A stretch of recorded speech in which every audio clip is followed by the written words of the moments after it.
Mercredi juillet 2022, amis sportifs, bonsoir. Merci de nous rejoindre dans cette autre édition de la Nuit du Sport, votre magazine hebdomadaire de débats sportifs sur Spectrum Télévision. Au menu ce soir, la boxe avec la candidature du Camerounais Bertrand Magloire Mendouga à la présidence de la Confédération africaine de boxe. Il a annoncé hier au cours d'une conférence de presse qui s'est tenue à Yaoundé quelles sont les chances du président de la Fédération camerounaise de boxe dans ce nouveau challenge.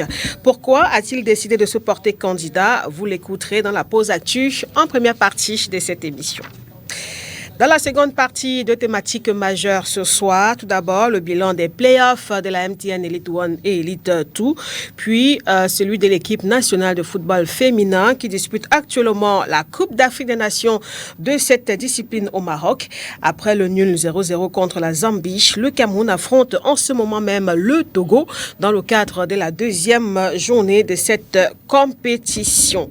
Nos invités ce soir sont des anciens boxeurs, journalistes sportifs, analyste de sport et entraîneur de football. C'est avec plaisir qu'on retrouve Jean-Paul Fondio. C'est un ancien boxeur. Il est aussi équipementier.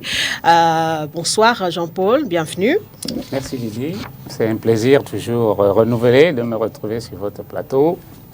Moi qui suis de nature timide, à force de venir sur votre plateau, je vais certainement corriger ce trait de mon caractère. Alors, je disais tantôt que vous êtes équipementier, peut-être avant de présenter les autres invités. Ouais. Il y a par exemple cet appel que vient de lancer, cet appel d'offres que vient de lancer aujourd'hui même la Fédération camerounaise de football pour chercher un nouvel équipementier par rapport aux sélections nationales. Est-ce que vous êtes intéressé par ça?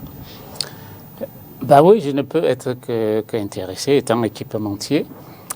Mais si vous me donnez l'occasion de vous expliquer un peu comment ça fonctionne, ces choses-là. L'équipementier au niveau de l'équipe nationale, c'est généralement une grosse firme qui, en plus de donner des équipements, donne aussi de l'argent pour accompagner. Donc, en réalité, il ne s'agit pas d'un appel d'offres, c'est plutôt un appel à intérêt, quoi. C'est-à-dire quoi? L'équipementier est celui-là qui équipe l'équipe nationale. À travers l'équipe nationale du Cameroun, cet équipementier a une grande visibilité qu'elle n'aurait pas pu avoir autrement. Donc, cet équipementier donne les équipements et donne l'argent qui accompagne. Vous ne répondez pas à ma question, Jean-Paul. Oui, est-ce que ça vous intéresse ou pas? Bien sûr que ça m'intéresse. Bien sûr que ça m'intéresse. Mais chez nous, on dit souvent, il faut accrocher son sac là où après on n'aura pas du mal. D'accord. Oui, on n'a pas besoin d'échelle pour aller le décrocher. À ce niveau-là, moi, je suis équipementier, certes, mais je n'ai pas la surface financière, je n'ai pas l'envergure des Puma, des Adidas, des Nike, qui sont des multinationales. Mais par contre, je suis un équipementier de proximité, je suis distributeur de marques. Là, c'est mon niveau. Donc, je suis intéressé. Je pourrais plutôt, ce que je vais proposer, moi, à la fédération, rapidement. Je vais leur proposer qu'à travers ma marque, on lance un concours pour un concours pour dessiner un maillot des Lions Indomptables. Parce que même si je ne peux pas fournir, j'ai quand même la possibilité de produire. Je produis dans la même chaîne de production que toutes les grandes marques et tout. Je pourrais, par exemple, si l'Africa Foot me donne un modèle, je peux le reproduire en respectant la charte graphique du pays et des différents sponsors. D'accord, on vous a suivi. Également en plateau ce soir, notre confrère Thierry Ndo de Sky One Radio de Yaoundé. Bonsoir Thierry. Bonsoir madame, bonsoir également aux autres membres du panel, bonsoir à tous ceux qui nous regardent. Parfait Magloire Sang, ça faisait un moment, ça fait quelques temps, on l'a pas eu dans cette émission. Parfait Magouassan, il est bien présent ce soir, journaliste, analyste sportif. Il a été aussi membre de Gabi Football Club. On s'en souvient ici à Douala. On n'a pas oublié. Parfait, bonsoir. Bonsoir Lydie, bonsoir à tous vos charmants téléspectateurs. C'est un plaisir pour moi d'être encore ici après plusieurs années. Ça, il faut le dire que ça fait plusieurs années que je ne me suis pas retrouvé sur ce plateau, mais j'ai constaté quand même qu'il a pris un coup de neuf. Et ça veut dire que la maison évolue très bien et ça me fait plaisir. Permettez-moi également de souhaiter un excellent,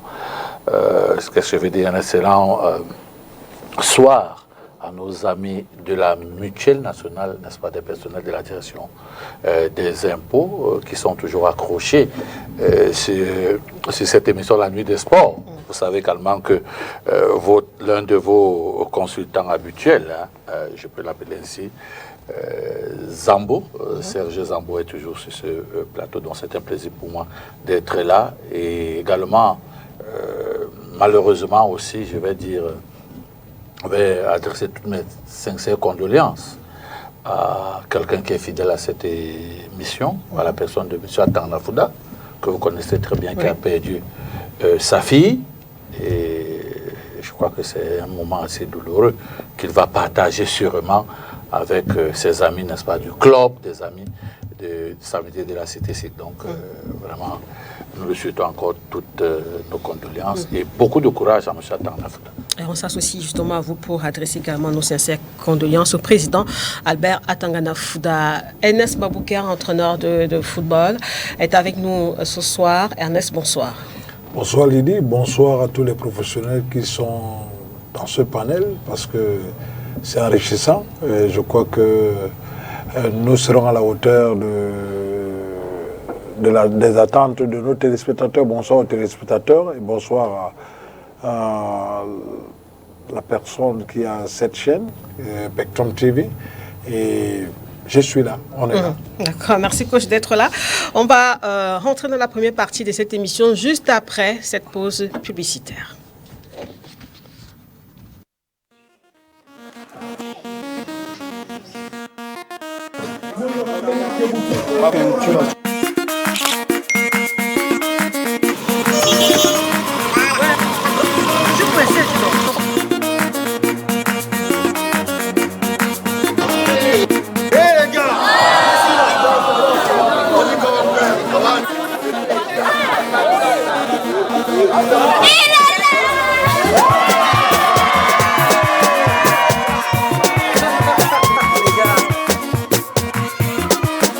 Comblez votre soif de sensations nouvelles avec Cristal, votre gamme de saveurs fruitées, allégées en sucre et en gaz. Cristal Drink, cristallisez vos envies.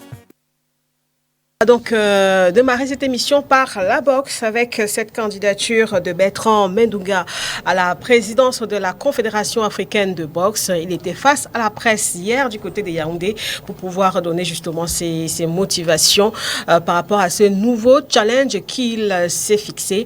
Nous vous proposons de l'écouter au micro d'Olivier Bouzik. En réalité, ce point de presse aujourd'hui, c'était pour annoncer ma candidature à la tête de la présidence de la Confédération africaine de boxe. Après tous les challenges, après tout le checking des candidats, la liste est enfin sortie et j'ai eu l'honneur d'être retenu parmi les 3 candidats sur les 8 qui étaient annoncés pour la présidence de la Confédération africaine. Donc, j'ai tenu à l'annoncer de manière solennelle aux Camerounais afin que nul n'ignore et surtout afin de solliciter une adhésion massive de tous les Camerounais autour de cette candidature qui honore notre pays, qui concourt à rehausser l'image de marque de notre pays. Les challengers, en réalité, ils font la même chose. C'est-à-dire que je suis sûr, j'ai lu, il y en a qui pensent qu'ils sont les meilleurs candidats. Mais en réalité, dans cette bataille, l'on doit d'abord être convaincu soi-même. On doit d'abord être convaincu soi-même de pouvoir la remporter. Et ça, j'ai la conviction de pouvoir la remporter. Pourquoi ? Parce que sur le plan africain, j'ai un parcours inégalable à ce jour par les autres. Mais il n'y a pas que le parcours. Il va falloir convaincre les autres. Et c'est à ça que je m'attelle. C'est pour ça que c'est d'abord vous qu'il fallait convaincre. Et je pense l'avoir fait cet après-midi Maintenant, il me reste à convaincre les autres Africains, mais je crois que nous sommes en bonne voie pour pouvoir le faire et avoir le résultat que nous escomptons.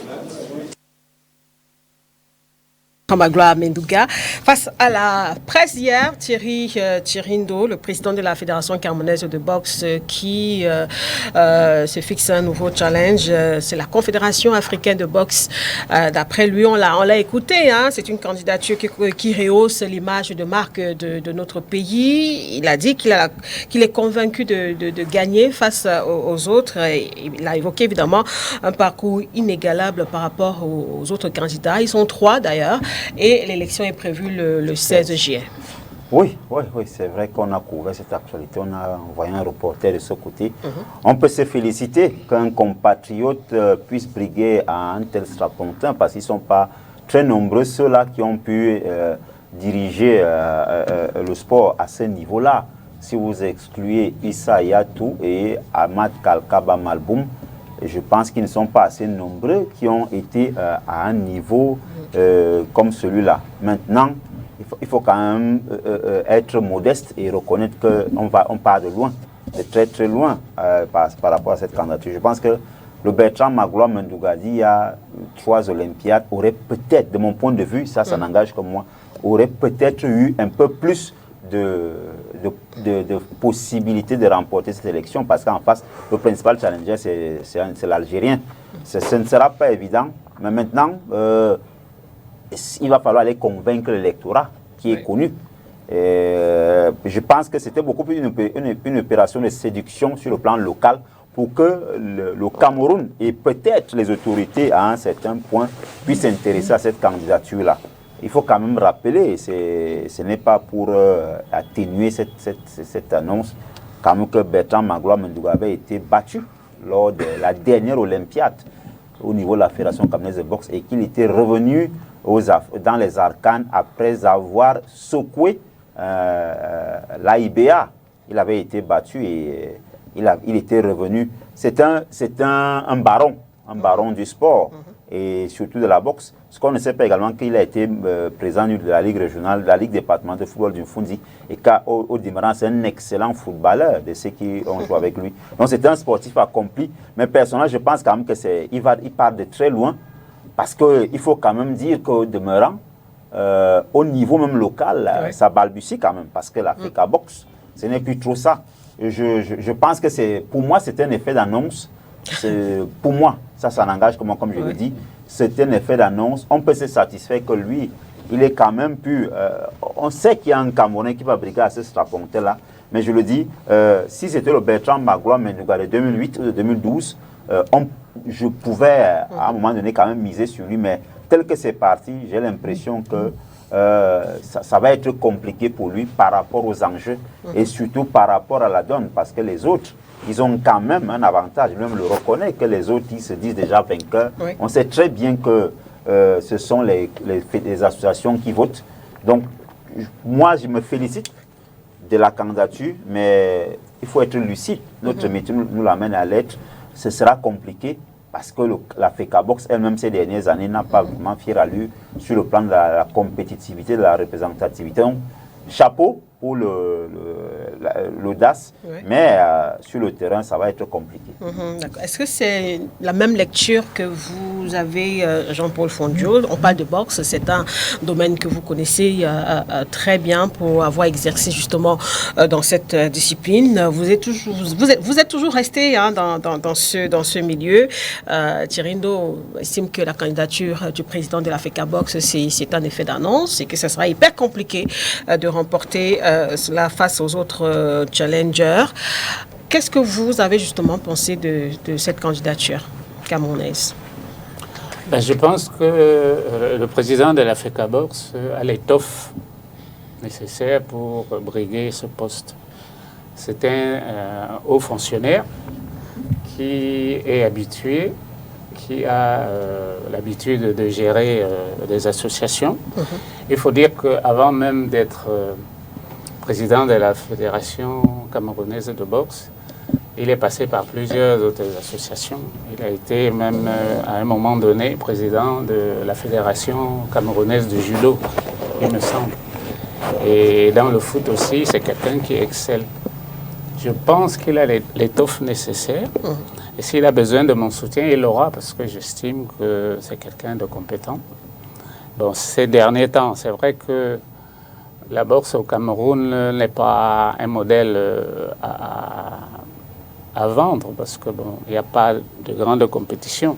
Je me souviens dans le temps, on a vu les grands boxeurs comme Eddie Blay venir boxer ici. On a vu, mais depuis, il n'y a plus jamais eu de combat de boxe au Cameroun. Et c'est dû à quoi selon vous? C'est dû au fait que la boxe est considérée comme un sport mineur. Tout le monde est focalisé sur le foot. Et puis la fédération aussi ne met pas les moyens, n'organise pas de combats. Et je ne sais même pas comment les boxeurs camerounais arrivent à performer ailleurs, parce que quand ils sortent quand même, ils arrivent à revenir avec des médailles aux Jeux africains et tout. Mais sur le plan local, c'est pas vraiment ça, quoi. Oui. Or, généralement, avant d'exporter ses compétences, il faut être d'abord sûr qu'on a satisfait la demande locale. Oui. À ce niveau-là, je pense qu'il a péché. Mais au niveau africain, je pense qu'il a l'étoffe nécessaire pour briguer ce poste. Et s'il a besoin de mon soutien, il l'a. Vous n'êtes pas électeur. Non, malheureusement. Voilà. Mais je le soutiens moralement. Ah, d'accord. Alors peut-être une réaction aussi à Agnès Maroubka par rapport à cette candidature camerounaise en rapport avec la présidence de la Confédération africaine de boxe. Je crois qu'aujourd'hui, tous les sports, il faudrait que... D'abord, je dis courage à lui et bonne chance. Je lui souhaite bonne chance.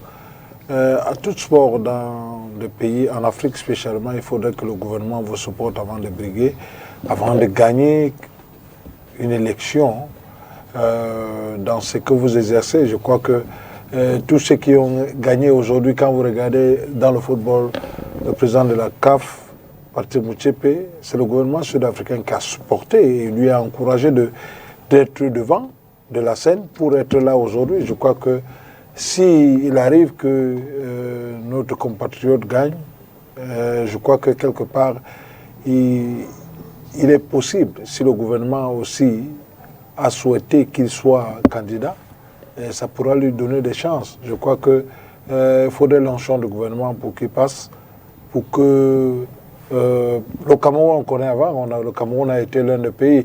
Je crois que Jean-Claude Faujoa dit des choses qui actuellement ne reflètent pas ce qu'on attendait du Cameroun. Parce qu'aujourd'hui, quand vous avez un icône, quelqu'un qui a fait de la boxe quelque chose sur le plan mondial comme Jean-Marie Emebe, qui est aux États-Unis, qu'on ne peut pas appeler aujourd'hui pour aider la jeunesse, je crois que c'est quelque chose qui fait mal. Parce que nous avons eu beaucoup de grands boxeurs dans ce pays. La boxe, ça, on peut dire, c'est pas un sport, c'est un sport mineur, mais je crois pas que c'est un sport mineur parce qu'on a des médailles. On a eu des gens qui ont challengé dans le monde entier du boxe. Donc, il fallait que celui qui est président actuel puisse amener l'enthousiasme pour qu'on puisse encore ressentir que ce sport n'est pas un sport mineur, que c'est un sport qui est parmi les sports considérés au Cameroun. Donc, je lui souhaite bonne chance et qu'il va, et comme il a confiance en lui, la confiance est importante pour tout un chacun qui est candidat, qui veut ne serait-ce qu'avoir la gloire. La confiance est importante. Alors, Ernest dit, Parfait Magouassan, que le gouvernement, si on vous suit bien, devrait supporter cette candidature camerounaise qui, c'est quand même un gros challenge africain que Bertrand Menouga s'est fixé. Est-ce que c'est un peu, vous attendiez aussi un peu à ça, que le Cameroun puisse justement lui apporter tout le soutien nécessaire? Mais c'est tout à fait normal. Lorsque vous avez un compatriote sur une scène internationale, vous avez un certain intérêt, je dirais même d'ailleurs un intérêt certain à le soutenir. C'est d'abord de là où il faut partir pour considérer, n'est-ce pas, ce qu'on appelle être déjà compatriote. Vous voyez, il nous fait comprendre une chose. Il nous fait comprendre une chose. Sur 8 candidats, il est quand même retenu parmi les 3. Il a 2 adversaires. Oui. Un Algérien et un Ougandais. Déjà. Mais on sait quand même qu'au niveau de l'Algérie, on a mis toutes les batteries pour que leur candidat passe. Bon. Est-ce que le Cameroun a fait donc le lobbying nécessaire? Voilà la question que nous sommes en train de se poser aujourd'hui. Mais nous pensons certainement que s'il a pu même déjà être parmi les 3 candidats, ça veut dire qu'il y a un petit lobbying qui s'est fait derrière. Bon, c'est vrai, c'est peut-être parce que c'est la boxe. On dit c'est un sport mineur. Mais non, moi je crois que le chef de l'État a été clair à ce niveau-là. Au Cameroun, il n'y a pas de sport majeur, de sport mineur, ou encore moins de sport réservés, parce que tous contribuent à leur manière au renforcement de l'unité nationale. Et quand ce sont d'ailleurs même des sports individuels, on doit beaucoup plus s'accrocher parce que c'est un seul individu qui porte le flambeau de tout un pays. Ce n'est pas le football, où il y a 11 joueurs sur le terrain, ce n'est pas le hand, ou ce n'est pas le basket, mais il s'agit là d'un seul individu. Donc, la boxe aujourd'hui devrait être considérée comme l'un, n'est-ce pas, des sports phares du pays. Donc, et je dis bien que la candidature de BMM, parce que c'est comme ça qu'on l'appelle, c'est son petit nom, BMM, est une candidature tout à fait acceptable. Et on parle de lui comme étant quelqu'un d'assez intègre, hein, et quelqu'un qui a roulé sa bosse dans ce genre de choses. Donc, pour moi, je pense que sa candidature ne souffre d'aucune ambiguïté. Bon, maintenant, va-t-il gagner? Bon, ça dépend de tout ce qui est fait derrière. Donc, mais je dis pour le moment, on doit le soutenir. On a intérêt à le soutenir.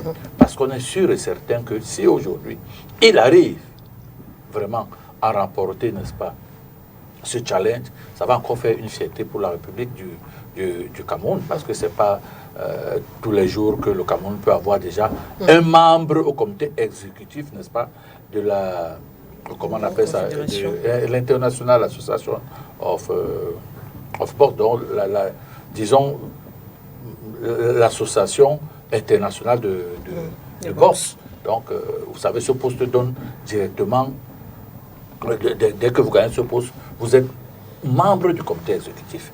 Donc, je dis, nous avons intérêt à le soutenir, parce que sur le plan national, ça sera une bonne chose. Sur le plan, même au niveau de l'Afrique, ça sera une bonne chose. Et sur le plan, n'est-ce pas, mondial, ça sera une très belle chose. Donc, je me dis, il peut, il a les moyens de sa politique. Donc, il faudrait seulement que le Cameroun l'accompagne, n'est-ce pas, dans son lobbying pour qu'il puisse... On a le temps? Non, bien sûr. Bah, l'élection, c'est le 16 juin. C'est quoi? C'est dans 10 jours. Oui, c'est vrai. Tout se passe en coulisses dans ce genre de choses. Vous voyez, parce que c'est... Beaucoup sont même surpris. Je ne suis même pas sûr que l'information est passée. Parce que quand on dit même qu'il y a un Camerounais qui veut briguer ce poste, on est un peu surpris. Donc, ça veut dire que le travail a été fait à la base. Les élections, c'est le 16 juin en Algérie. Donc, on pense sûrement qu'à ce niveau-là, on verra bien. C'est vrai, vous voyez un peu, parce qu'il a un adversaire déjà algérien. Et on s'est dit quand même que, bon... L'élection, c'est en Algérie. L'élection, c'est en Algérie. Et il a toutes les fortes chances de ne pas passer parce qu'il y a un Algérien. Mais il y a aussi un Ougandais. On peut diviser les voix. Donc, il faut faire très attention quand il s'agit des élections. On peut diviser les voix. On dit, bon, il y a l'Algérie, il y a l'Ougandais, et puis il y a le Camerounais. Donc, on verra bien ce qui va se passer à ce niveau-là. Mais, on peut tout simplement lui demander d'avoir le courage.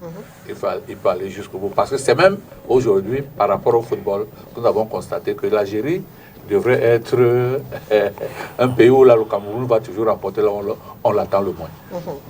On va donc évidemment suivre cette actualité. On rappelle l'élection à la tête de la Confédération africaine de boxe. C'est le 16 juillet prochain du côté de l'Algérie. Parlons rapidement de football jeune avant de parler de la CAF. La Coupe Top se prépare actuellement. Hier, il y a eu une conférence de presse ici même à Douala. Occasion pour les organisateurs, notamment l'école de football de Brasserie du Cameroun, d'annoncer les grandes lignes de cette compétition qui concerne les enfants âgés de 12 ans. On va vous proposer d'écouter le chef du projet et évidemment le manager de l'école. Regardez. Donc 35 ans après, la Coupe Top reprend ses droits. Nous sommes rendus aux vacances et c'est l'opportunité pour les enfants de venir vivre leur rêve au travers de cet événement. Si ça fait 35 ans, c'est parce que durant toutes ces années, nous avons mis tout le sérieux et toute la légitimité qu'il faut à cette compétition. Cette année, l'innovation particulière sera de primer le talent, de primer la chasse au talent. Les jurys qui sont composés d'anciennes gloires auront l'opportunité d'être mis en avant si ils font partie de ceux qui ont le plus recruté, le plus fait les bons choix de recrutement. La Coupe Top permettra encore cette année aux enfants de vivre leurs rêves au simple comme au singulier comme au pluriel. Nous allons, dans les 24 sites qui sont retenus et qui couvrent 8 régions sur 10, qui couvrent la grande superficie du Cameroun, permettre aux enfants de vivre leurs rêves au travers de ce tournoi de talent et de magie. Donc, pour ce qui est de la sélection, ça passe par la Coupe Top qui va se jouer encore cette année sur 24 sites. Donc, vous avez les membres du jury constitués de 4 personnes qui vont sillonner chacun 4 sites, des membres du jury constitués d'anciennes gloires, de cadres techniques. Donc, à chaque fois qu'ils vont passer sur un site, ils vont établir l'équipe type du site. Et une fois qu'ils auront fait leur parcours des 4 sites, ils feront donc l'équipe type des équipes types.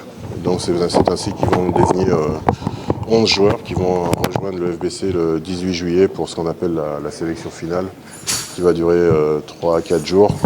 Et c'est à l'issue de cette sélection finale qu'on va déterminer les 11 stagiaires qui vont intégrer le FBC le 22 août prochain.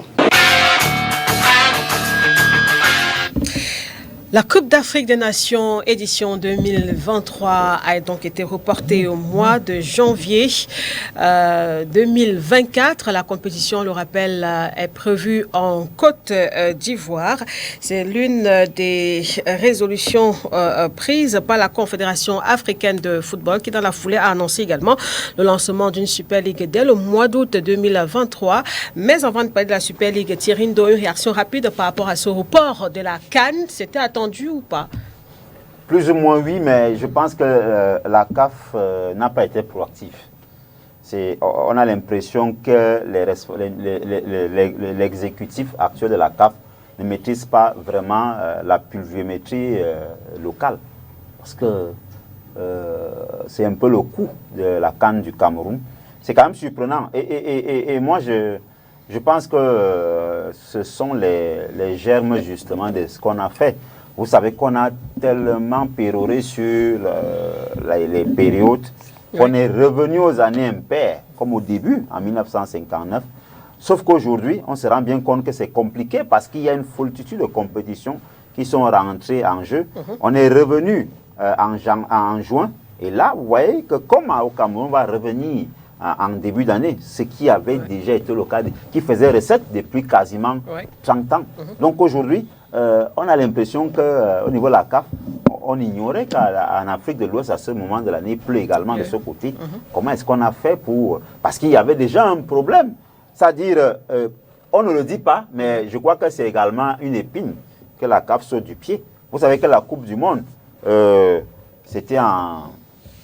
La Coupe du Monde, c'était c'est en novembre-décembre, et que la CAN, c'était en juin. C'était pas évident avec les préparatifs. Ça va permettre à certaines sélections africaines, surtout celles qui sont qualifiées pour la Coupe du Monde, de respirer. Il faut quand même rappeler que c'est un deuxième glissement, parce que le premier n'a pas fait écho. La CAN en Côte d'Ivoire devait se disputer en janvier 2023. C'est-à-dire, on devait finir avec la Coupe du Monde au Qatar 2 mois après. Les pays africains qui étaient qualifiés pour la Coupe du Monde devaient enchaîner avec la CAN. On a fait glisser la compétition en juin, ça n'a pas fait grand bruit. Mais là, je pense que moi, au-delà du retard en Côte d'Ivoire, parce qu'il faut quand même dire que quand vous voyez la dernière évaluation de la CAF par rapport aux infrastructures viables, la Côte d'Ivoire est loin derrière. Mais sauf que ce n'est pas à cause des infrastructures, c'est pas... Oui, mais la raison officielle, c'est la pluviométrie. Mais si on va aller au fond, une CAN à 24, vous ne pouvez pas la faire sur 2 ou 3 stades. C'est plus, au minimum, c'est 4. Donc là, vous voyez bien que la dernière répartition des stades homologués, la Côte d'Ivoire n'est pas logée à bon enseigne. Donc je pense que c'est des raisons officieusement officielles qui ont été sorties, c'est-à-dire on avance la pluviométrie, mais on sait très bien que sur le plan des infrastructures, les Ivoiriens ne sont pas prêts sur tous les plans. Vous savez qu'entre-temps, ils ont même signé un gentleman agreement avec la télévision nationale camerounaise pour une expertise de ce côté. Donc je pense que la CAF aurait dû s'y prendre tôt. On l'a vu venir. Le stade de Bimpe qui a été construit après celui de Lembe est déjà lui-même en décrépitude avant même la CAN à la maison. on va plus revenir sur le match du 6 septembre 2021. Donc je pense que la CAF a laissé faire et elle est rattrapée. Il faut également dire que même l'organisateur de la CAN suivante, la Guinée, elle-même, elle est en sérieuse difficulté. Donc, même si pour le moment, rien n'a été dit par rapport à cette autre des informations de la CAN. Puisées à bonne source, la Guinée-Conakry est bien en retard sur un certain nombre de plans.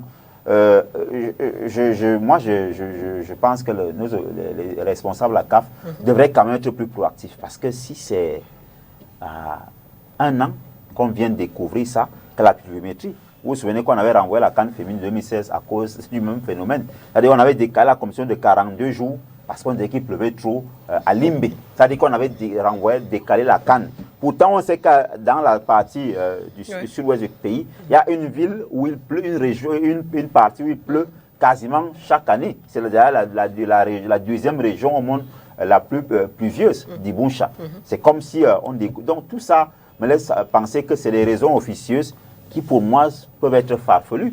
Parce que si vous venez vous rendre compte qu'en Côte d'Ivoire il pleut en juin alors que vous avez attribué ça depuis, il faut quand même se poser des questions. Donc pour moi c'est juste une manière de voiler un certain retard par rapport au délai. Comme on ne peut plus retirer, parce que ça va faire tâche, donc on trouve juste des subterfuges pour parler de la pluviométrie. On peut bien jouer à cette période-là là-bas. Alors, donc, Parfait Magloissan, pour vous, le problème est ailleurs aussi? Ce n'est pas une histoire de météo?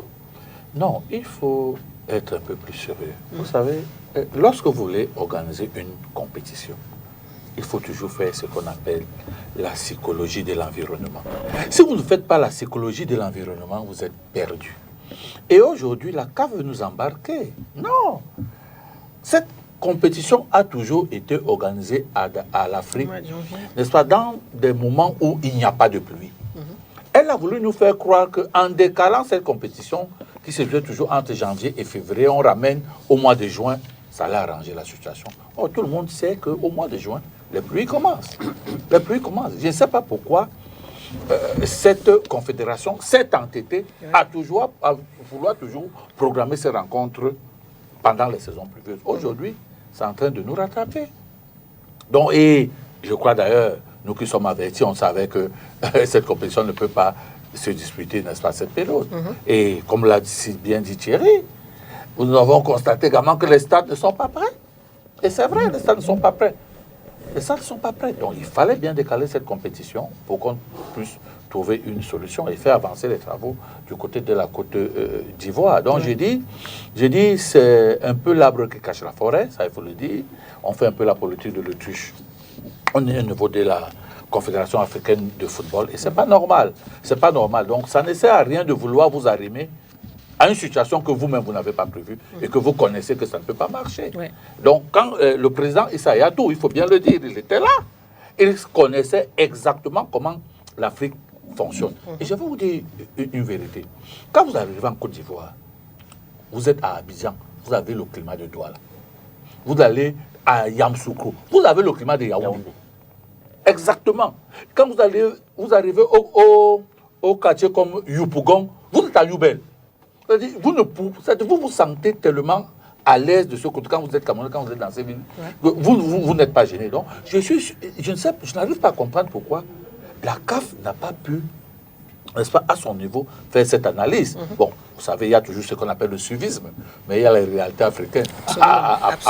Après, ça ne donne pas, on est obligé de faire semblant. Mais on va comprendre que Issa Hayatou était là.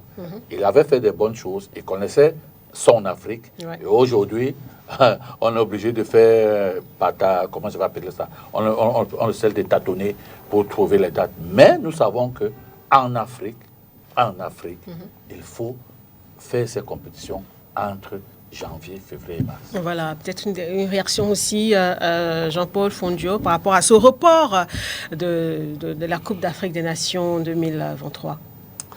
Eh bien, il faut le dire, la technique de glissement a commencé chez nous et ça a contaminé les autres. On ne sait pas si c'est les eaux de pluie qui font glisser, mais depuis, les gens savaient qu'il allait pleuvoir en Côte d'Ivoire au mois de juin, au mois de juillet. Mais ils ont quand même programmé. Ce qui fait en sorte que on ne nous prend pas souvent au sérieux. Nous qui vivons à l'étranger, tout ce qu'on fait de mal ici, ça déteint sur nous. On dit, ouais, mais vous les Africains, vous êtes toujours comme ça. Vous ne saviez pas qu'il allait pleuvoir. C'est toujours du bricolage chez vous et tout, quoi. Donc, ça ne fait pas sérieux. Ça cache certainement d'autres problèmes, certainement d'infrastructures qui ne sont pas à jour. Or, on ne comprend pas comment sont gérés ces contrats-là. Parce que quand on donne un contrat, on signe un contrat avec une société pour construire un stade. Oui. Il y a ce qu'on appelle les incoterms. Les incoterms déterminent la date de livraison, le mode de financement et éventuellement une clause résolutoire qui fait en sorte que si une partie ne respecte pas son contrat, est pénalisée. Donc chez nous, en Afrique, on est toujours en train de rafistoler. Il faut une coupe budgétaire supplémentaire ici. On n'a pas payé tel et tout. C'est telle entreprise qui commence et c'est telle autre qui termine le boulot. Normalement, ce n'est pas comme ça que ça devait se faire. Hein, la société qui prend l'engagement de construire doit respecter les incoterms qui sont dans son contrat. Chez nous, on ne sait pas comment c'est ficelé. Une entreprise qui prend ce type de contrat se fait délivrer une lettre de crédit. La lettre de crédit engage la banque qui signe cette lettre de crédit. C'est-à-dire qu'au moment d'être payé, même si le compte du débiteur n'est pas fourni, la banque qui s'est engagée va payer. On ne sait pas comment ça se passe dans nos pays africains. Là. On quitte un pays, on va dans l'autre, c'est toujours du bricolage et ça déteint sur nous qui sommes les porte-étendards de nos pays à l'étranger. Alors, Ernest Mabouka, on l'a dit, hein, la Coupe d'Afrique des Nations a été reportée pour les mois de janvier-février 2024. Entre autres décisions aussi, la Confédération africaine de football a annoncé le lancement d'une Super League africaine dès le mois d'août 2023 avec une dotation de 100 millions de dollars. Une partie importante de l'argent de la Super League de la CAF sera réinvestie dans le football africain. Et une partie du processus consiste à donner 1 million de dollars chaque année à chacune des 54 associations membres de la CAF en tant que contribution au développement du football et de la jeunesse. Ça, c'est ce qu'a annoncé le président Patrice Motsepe. Quelle est justement l'analyse que vous faites par rapport à cette Super League? Je sais que c'est une actualité que vous suivez depuis plusieurs mois déjà. Avant de parler de la Super League, je vais un peu revenir à ce que vous venez de dire par rapport rapidement à la date renvoyée de la Coupe d'Afrique en Côte d'Ivoire. Vous devez savoir qu'il y a beaucoup de choses qui n'allaient pas quand le président Ahmed était là et qui ont été même bloquées. La formation des entraîneurs de licence CAF. Je crois que Magloire s'en a dit quelque chose d'important. Quand notre papa Issa Yatou était là, tout marchait. Et je me souviens, en 1996, nous avons fait le tout premier stage d'instructeur d'entraîneur de gardien de but où j'avais participé à Yaoundé, qui n'a pas pu continuer jusqu'à aujourd'hui. Ce qui veut dire que la CAF a quelque chose. Il y a un manquement, puisque quand vous prenez l'expertise de l'étranger pour gérer vos affaires, c'est un peu difficile, parce que nos réalités en Afrique, nous les connaissons. Quelqu'un d'autre ne peut pas connaître les réalités de l'Afrique. Et c'est tout récemment qu'on a nommé 2 Camerounais. C'est passé, beaucoup de gens sont au courant.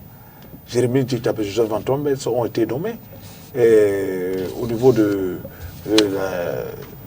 une commission technique au niveau de la Fédération africaine de football.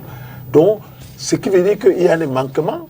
Quand on va dans une Coupe d'Afrique, on organise une Coupe d'Afrique, comme a dit M. Fordio, nous devons avoir nos expertises qui peuvent nous aider. Parlons maintenant de la Super League. La Super League, c'est important. Parce que le football doit se développer. L'Afrique doit développer son football. Et c'est ça qui fait en sorte aujourd'hui, quand nous rentrons en Coupe d'Afrique, 24 participants, ce qui veut dire qu'il faut environ 6 stades homologués pour organiser ce genre de Coupe d'Afrique. Donc pour moi, je me dis que, ayant déjà 6 stades, vous pouvez jouer un championnat à 16. Vous pouvez jouer un championnat à 20. Donc il est important qu'on mette de l'argent. Mais aujourd'hui, cet argent pourra aider même les jeunes footballeurs. Ça veut dire que ceux qui ont des centres de formation, des académies et autres, parce qu'avant, ce qui n'a pas été fait est fait aujourd'hui au Cameroun, où le transfert des joueurs, il y a certains clubs qui bénéficient. Aujourd'hui, comme a parlé M. Franck Api, après, quelques jours après, il disait que quand vous prenez un joueur d'un centre de formation pour une équipe, ça fait 1 million. Donc je crois aujourd'hui, la CAF veut en sorte faire comprendre à tout le monde en Afrique qu'il y a de l'argent quelque part.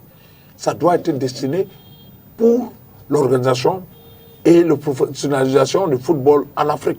Comment professionnaliser le football? C'est mettre les moyens. C'est qu'aujourd'hui, ça pourra nous rattraper parce que quelque part avant, si on pouvait avoir quelqu'un qui ne s'y connaissait pas. Donc aujourd'hui, on a le président Samuel Eto'o qui connaît qu'il faut mettre l'argent pour le football pour que vous atteigniez ce niveau. Moi, j'ai eu la chance, je vous le dis aujourd'hui, d'être dans un championnat qui est hyper professionnel, le championnat sud-africain. Qui est hyper professionnel, de telle sorte que le joueur ne manque rien, l'entraîneur ne manque rien. Aujourd'hui, comment faire donc pour que tous les pays africains puissent le s'arrimer? Voilà pourquoi la CAF vient. Et c'est pour cela que tous les présidents de fédération doivent avoir cette vision de dire que le football ne doit pas être seulement pour ceux qui sont dans le bureau et que ceux qui sont sur le terrain ne profitent pas. Donc je crois que la Super Coupe donnera la chance à beaucoup de pays de se développer sur le plan infrastructurel et sur le plan du business football. Parce que ça, c'est le business football. Ouais, même si Thierry, on va quand même noter que les détails même en rapport avec cette Super League, on ne les connaît pas encore. C'est vrai que la CAF a dit qu'on en saura un peu plus lors de la cérémonie de lancement prévue en août du côté de la Tanzanie. Oui, c'est vraiment ça le souci parce que août, c'est demain. Et on sait également que la CAF n'envisage pas de supprimer la Ligue des Champions. Parce que ils ne l'ont pas expliqué. 24 clubs qui seront répartis, quand on parle de 3 poules, Afrique du Nord, Afrique centrale et Afrique de l'Ouest, et maintenant Afrique du Sud plus Afrique de l'Est. Donc ce sera 3 poules de 8. Et les 5 premiers plus le meilleur 6e seront reversés. Donc il y aura 16 sur 24 qui vont passer en 8e de finale. Ce qui est intéressant, c'est la plus-value financière, parce que c'est ça qui est important. Le développement, il passe par la plus-value financière. 100 000 $, c'est la cagnotte. 100 000 $. 100 millions 100 millions de dollars, excusez-moi. 100 millions de dollars. Donc, quasiment 50 milliards de francs CFA pour ces 24 clubs-là. Maintenant, ils seront choisis comment? Est-ce que ce sera l'indice CAF? Est-ce que ce sera en fonction des performances, des dernières performances des clubs, les 2 dernières années, on ne sait pas. C'est un peu ça. Quels pourraient être, selon vous, justement, les critères les plus objectifs par rapport à une telle compétition? Les critères objectifs, pour moi, seraient peut-être que de partir sur l'indice CAF. Peut-être qu'il va falloir mettre en avant l'indice FIFA pour être plus équitable. Parce que si on va sur l'indice CAF, vous verrez que des pays comme le Cameroun risquent de ne pas... Il y a encore Coton, je crois, dernier pointage était 19e. Mais vous risquez d'avoir 4 ou 5 clubs d'un même pays. Parce que si vous voyez le tableau des meilleurs clubs africains en termes de performance, en termes de pédigré, vous avez des clubs maghrébins sur 30 qui ont quasiment 20 à 21 clubs. C'est pas évident. Vous avez tout le Bataclan du Maroc, l'Égypte, la Tunisie et l'Algérie. Vous avez des pays comme l'Afrique du Sud, la RD Congo qui arrive à surnager. Donc, ce n'est pas beaucoup. Donc, je pense que sur un plan purement représentatif, parce que là, il faut équilibrer. Moi, je pense qu'il faut équilibrer. Et tel que ce sera le cas, parce que vous avez bien vu la répartition. Afrique centrale et de l'Ouest, on va essayer de voir ce qu'il y a là-bas. Afrique du Sud et de l'Est, pareil. Et maintenant, Afrique du Nord. Vous voyez bien que l'Afrique du Nord est seule. L'Afrique du Nord est seule. Ça voudrait dire que vous allez retrouver les clubs marocains, tunisiens, égyptiens et algériens.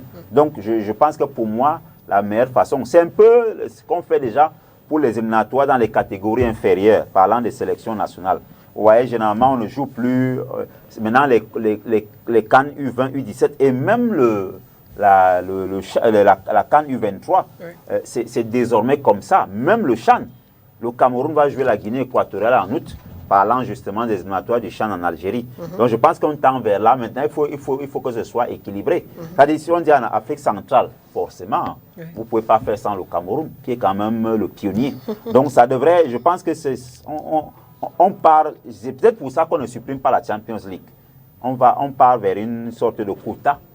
Maintenant, il va falloir trouver, parce que ça fait une compétition en plus. En plus, voilà. Est-ce que le calendrier sera respecté? Parce que jusqu'à date, on n'a pas supprimé ni la Ligue africaine des champions, ni la Coupe de la CAF. Encore qu'on annonce également une autre compétition intermédiaire. Donc, on risque de se retrouver avec 4 compétitions en Afrique. Et vous savez que l'organisation de la CAF n'est pas huilée comme celle de l'UEFA, où on peut jouer chaque semaine. Ça n'a pas été évident. La preuve, Coton Sport de Garoua, qu'on célèbre aujourd'hui, a eu toutes les peines du monde. Parce que Coton était parfois, lorsqu'il jouait un match en Coupe de la CAF, Coupe de la Confédération, le week-end qui suivait, il fallait aller jouer en championnat. La conséquence est là. Leur regain coïncide justement avec leur élimination en Coupe africaine. Donc, tous ces paramètres doivent être travaillés. Parce que là, nous sommes en juillet, et c'est vrai que c'est un vieux projet, mais il est revenu comme ça avec la date de démarrage en août. Ce sera avec qui, quels critères. Donc, tout ça est bien beau, il y a l'argent, mais on doit bien penser ça parce que 24 clubs, avec la répartition des lots, je pense qu'il faut vraiment être très pointilleux pour ne pas créer des frustrations parce qu'au demeurant, on voit également, même si ça ne se ressort pas beaucoup, on prépare déjà les élections à venir au niveau de la CAF. Donc, il faut contenter tout le monde. Alors, peut-être pour sortir de ce sujet, est-ce que, Parfait Magloire, on sait par exemple qu'il y a eu ce projet de Super League au niveau du continent européen. Jusqu'à la dernière tentative, ça n'a pas marché. Est-ce que vous êtes un peu d'accord avec ceux qui estiment que, bon, comme ça n'a pas marché, ça ne marche pas encore du côté de l'Europe, on vient expérimenter ça en Afrique. Et on l'espère. Et ça, c'est ce qu'il faut toujours essayer. Il faut toujours essayer. Déjà que ça procure beaucoup d'argent parce que il y aura, n'est-ce pas, cette chasse au gain. Et c'est tout à fait normal. Il faut toujours essayer, mais nous, comme nous le constatons, août 2023. Août 2023, c'est dans un an. Est-ce que tous les mécanismes seront déjà réunis pour cette compétition? On ne le sait pas. Est-ce que ça a été bien pensé pour le début en août 2023? On se pose encore des véritables questions. Mais il faut essayer. On ne sait jamais. On ne sait jamais. Bon, c'est vrai, c'est également assez intéressant parce que au niveau de la répartition, on essaie de faire en sorte qu'il n'y ait pas des pays dominants dans cette affaire. On essaie d'équilibrer. Donc, on se dit quand même que bon, on va voir. Mais il faut toujours se rassurer. Est-ce que ça va marcher? Est-ce qu'on a... bon, c'est vrai, on a pensé. Maintenant, on veut pratiquer cela. Ça, oui, voilà, implémenter, ça risque d'être un peu plus compliqué. Bon, mais je pense quand même que au niveau de la Confédération africaine de football, on a des hommes assez avertis qui ont bien pensé le projet et qui se disent qu'il n'y aura pas carambolage entre les autres compétitions. Donc on l'espère si bien. Mais sinon, sur le plan financier, c'est un bon projet. Mais est-ce qu'il pourra donc être exécuté sans porter préjudice aux autres compétitions? C'est la grosse question. Et on va évidemment suivre l'évolution de cette autre actualité rapidement avant qu'on ne marque une pause publicitaire et rentre dans le débat. Il faudrait que les clubs camerounais s'arriment aussi. Oui. Parce que là, c'est s'arrimer et faire une programmation au niveau de cette professionnalisation du football, de mettre les gens qu'il faut. Je crois que les gens comme Franck Hapi qui sont là aujourd'hui, il faut que les entraîneurs aussi puissent s'arrimer dans le championnat africain. Parce que vous regardez Coton avec le coach qui était là, c'était pas mal, mais c'était pas ça, parce qu'il y avait des manquements. Donc je crois que c'est un projet qui est valable pour tous les secteurs sur le plan de l'organisation du football. D'accord. On va donc... on rappelle que le Cameroun et le Togo sont actuellement à égalité, un but partout. Donc, on marque une pause publicitaire, on se retrouve juste derrière.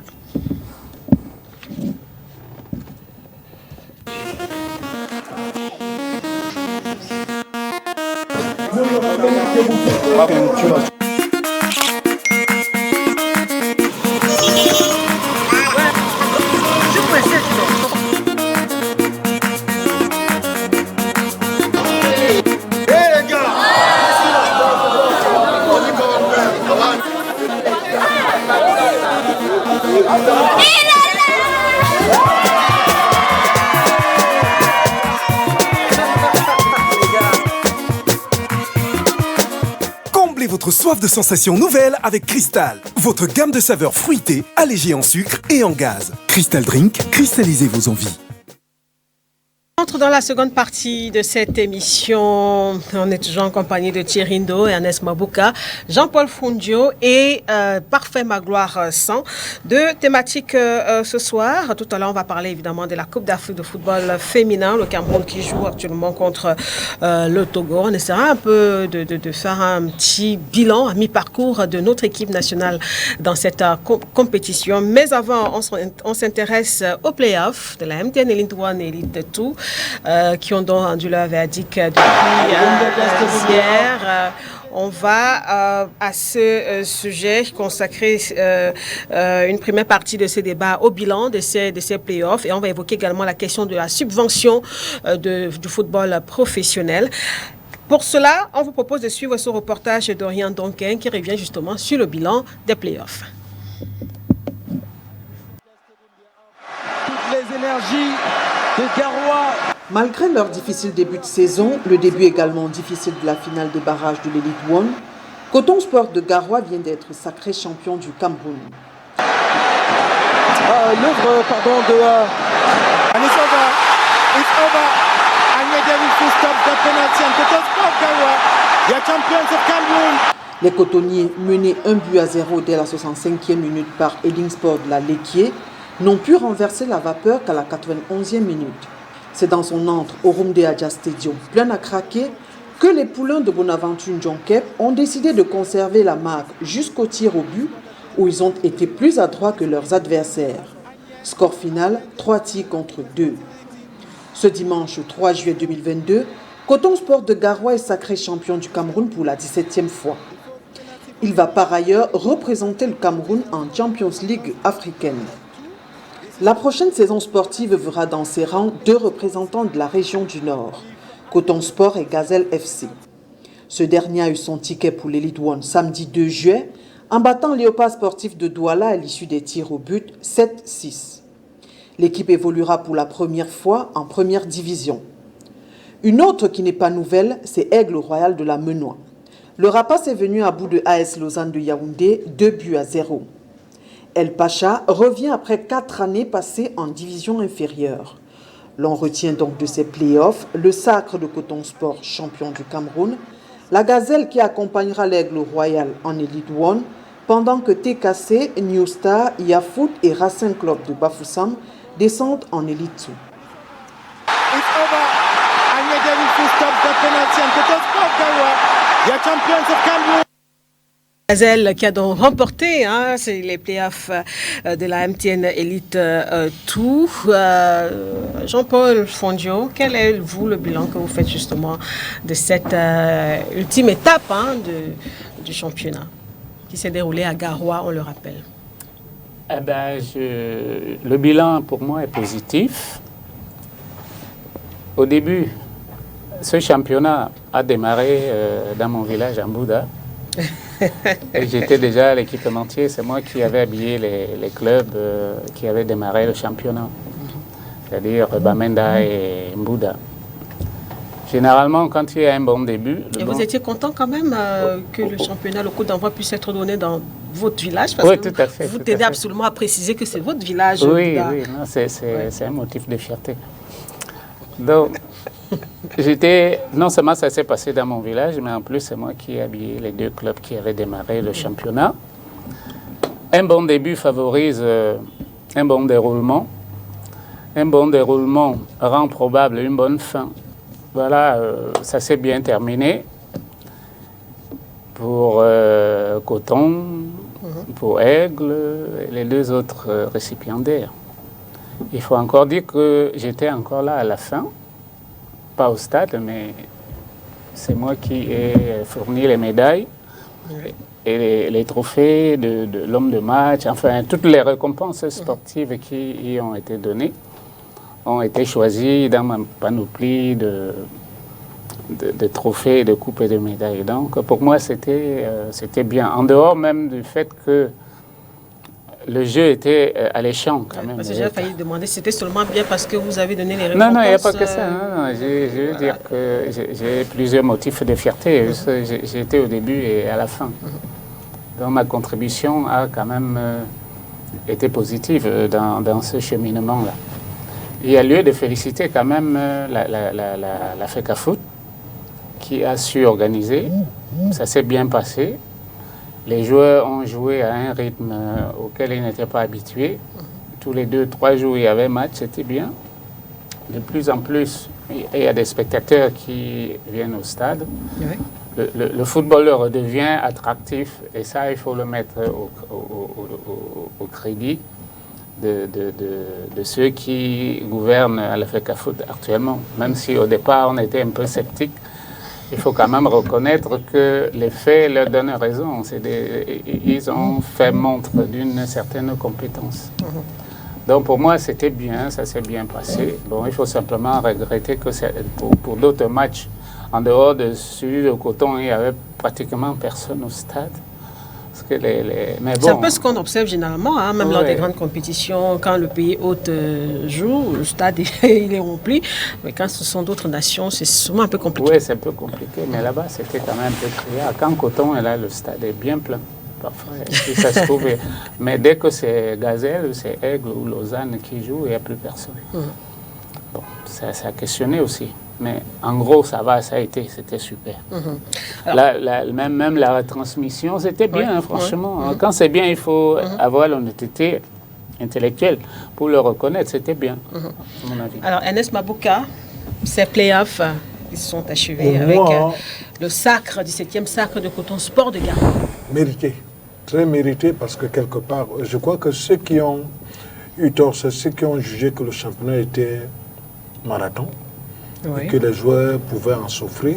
Et nous avons vu les joueurs de Coton. Mais c'était quand même marathon ou pas? Non, c'était marathon. Mais sur le plan physiologique et sur le plan du travail, ça n'a pas un impact sur le corps, le muscle d'un joueur. Pourquoi? Je le dis parce que quelque part, je suis un technicien, j'ai été dans des championnats qui ont été, quand le muscle est bien nourri, bien préparé, bien nourri, peut répondre à toute éventualité sur le terrain de football. Quand le muscle n'est pas bien nourri, bien entretenu, bien travaillé et a pris du repos qu'il faut, ça a un impact. Et vous avez vu bien que ces deux équipes qui étaient en finale et celle qui est sortie troisième, c'est les équipes qui ont eu quand même un niveau de jeu valable.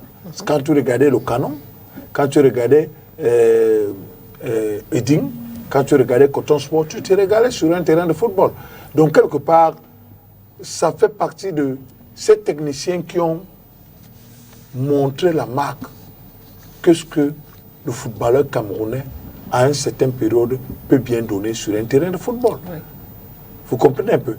Pour moi, j'ai regardé le côté du match de la finale, qui a eu d'abord, première des choses, des spectateurs. Deuxième des choses, sur le terrain, il y avait du jeu. Ça veut dire qu'un entraîneur expérimenté comme Jonke Bonaventure a causé des problèmes à Coton Sport, à Garoua, chez lui. Et Coton Sport est revenu. Avant de revenir, il fallait revoir les occasions de but que Coton Sport a eues. Avant le remplacement du jeune gardien qui a pris la place du deuxième gardien de Coton Sport, parce que le premier avait eu, de Eding Sport de la Léquier, le premier avait eu un carton rouge valable par rapport au pénalty. Vous comprenez un peu qu'ils ont joué contre Canon de Yaoundé. C'est ça qui a fait en sorte que Eding avait un problème. Le deuxième gardien sur le terrain nous a montré quelque chose d'extraordinaire, qu'il ne faut pas seulement préparer un seul gardien, mais deux gardiens ou trois gardiens. Donc, ce qui veut dire que Foué, qui est comme entraîneur des gardiens de but de Eding Sport de la Ligue, a fait un travail. Et Suleiman, qui est dans le Coton Sport, a fait aussi un travail parce que Agnès Derrick, ceux qui ne savent pas, avait eu un problème physique. Il s'est préparé avec moi, ça fait 2 ans aujourd'hui. Il est revenu avant d'aller signer dans le Coton. Il est dans le Coton aujourd'hui et il prouve aux gens qu'il est parmi les meilleurs gardiens du Cameroun. Donc ce côté-là, ça m'a donné quelque chose d'extraordinaire.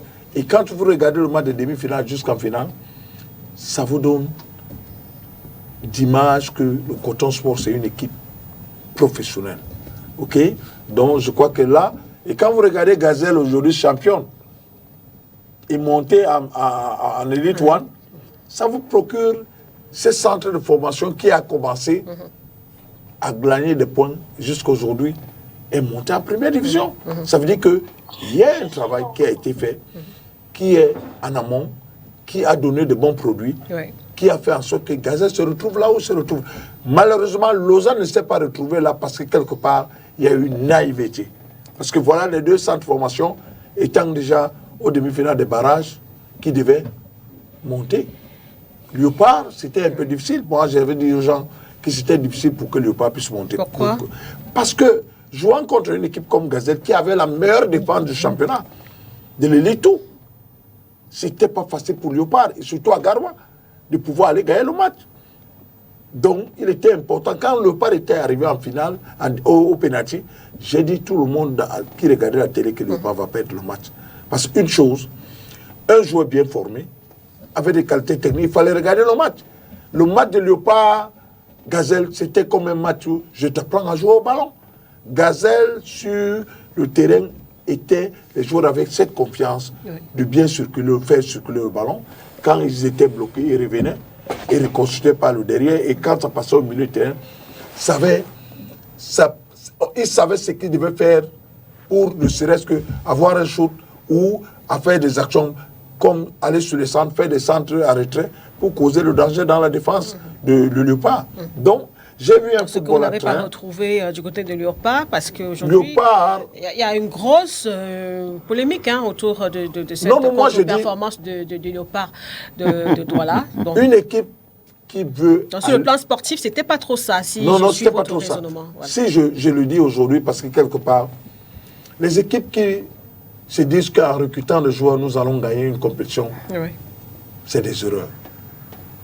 Un entraîneur ne peut pas aller dans une équipe dire que je vais gagner parce que quelque part, ces joueurs ne sont pas pendant 1 an, 2 ans, 3 ans ensemble.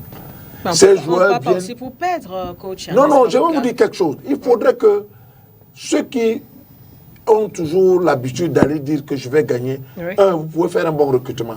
2, en plein championnat, vous avez des joueurs, comme ils ne sortent pas dans la même équipe et qui n'ont pas été ensemble pendant des années, vous causeront problème. C'est ça que Léopard a eu. Léopard avait une bonne équipe pour le championnat, mais étant déjà donné qu'il y avait des playoffs. Les playoffs, c'est autre chose, c'est comme la coupe. Il faudrait donc avoir ces joueurs-là qui sont ensemble pendant des années, qui peuvent vous donner le résultat. Vous pouvez gagner un championnat si vous savez déjà que, comme le Coton est sûr de gagner des championnats toutes les années. Pourquoi? Parce que les joueurs sont ensemble. C'est difficile de casser toute l'équipe de Coton. Quand un joueur part, il y a celui qui est remplacé. Par contre, Léopard a fait tout le recrutement neuf. L'équipe qui a joué avant la saison n'était pas cette équipe-là qui a continué cette saison. C'est ça qui a eu cassure. Parce que le coach Jam venait avec des joueurs qui savaient qu'ils devaient gagner, mais il y avait en amont quelque chose qui ne devait pas les faire gagner, c'est les playoffs. Vous pouvez bien gagner le championnat, mais quand vous arrivez au playoff, ayant des centres de formation comme Gazette qui sont là depuis, c'est difficile. Moi, je croyais que Lausanne devait passer. Mais par contre, Lausanne n'est pas passé parce qu'ils ont trouvé une équipe qui avait l'âme, le cœur. Et des petites erreurs ont fait battre Lausanne. Des toutes petites erreurs. Donc, c'est pour vous dire que j'ai vu un football attrayant, j'ai vu des équipes comme Al-Pacha qui peuvent revenir dans le championnat parce que cette équipe a des supporters. Oui.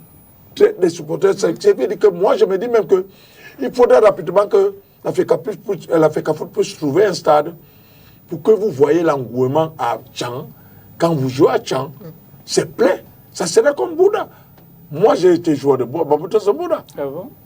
J'ai joué dans Bambuto Bouddha. Le président, peut-être, je ne le connais pas. Avec le président, comment il s'appelle? Fofier? Non. C'était en 2000. J'ai été joueur de Bambuto Bouddha. Grand-Luc. Grand-Luc était mon président en 2e division. Nous avons joué un match à Bafoussam contre le Fédéral de Noun. Le stade plein.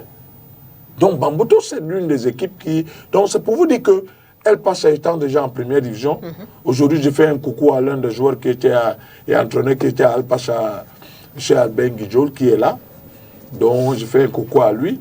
Je crois qu'ils sont parmi les gens... Bonsoir, coach. Bonsoir au coach. Ouais. Ils sont parmi les gens qui ont, depuis les États-Unis, œuvré et fait des dons pour que El Pacha se retrouve là aujourd'hui.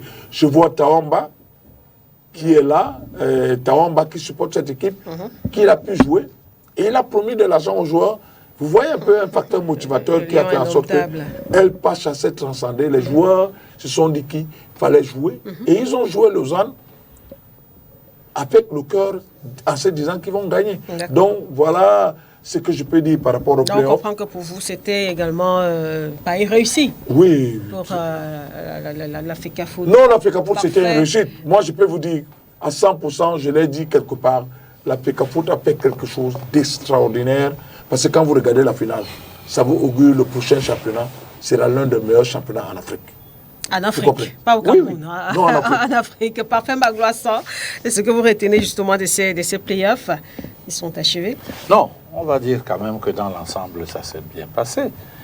Au regard de ce que nous avons vu, on a vu une détermination énorme, n'est-ce pas, des équipes participantes à cette compétition. C'est vrai que sur le terrain, c'est pas cela qu'on attendait par rapport au papier, parce qu'il y a des équipes qu'on avait déjà, on pensait déjà les voir gagner, mais malheureusement, tel n'a pas été. Ça a été une compétition assez intéressante, n'ayons pas peur de le dire. Au niveau du quatuor, n'est-ce pas, des équipes qu'il fallait qui voulaient être championnes. Vous voyez quand même que les coachs en présence suscitaient déjà une sorte d'envie pour voir effectivement comment cela va se rouler, parce que vous avez les astres de doigts là, avec Anissem Bargafoé, vous avez Edine avec Djonke Bonaventure, vous avez le canon sportif de Yaoundé avec Mikombiroué, et vous avez de l'autre côté Coton Sport de Garoua avec Gabriel Amand. Donc ça veut dire, et ce sont des stratèges.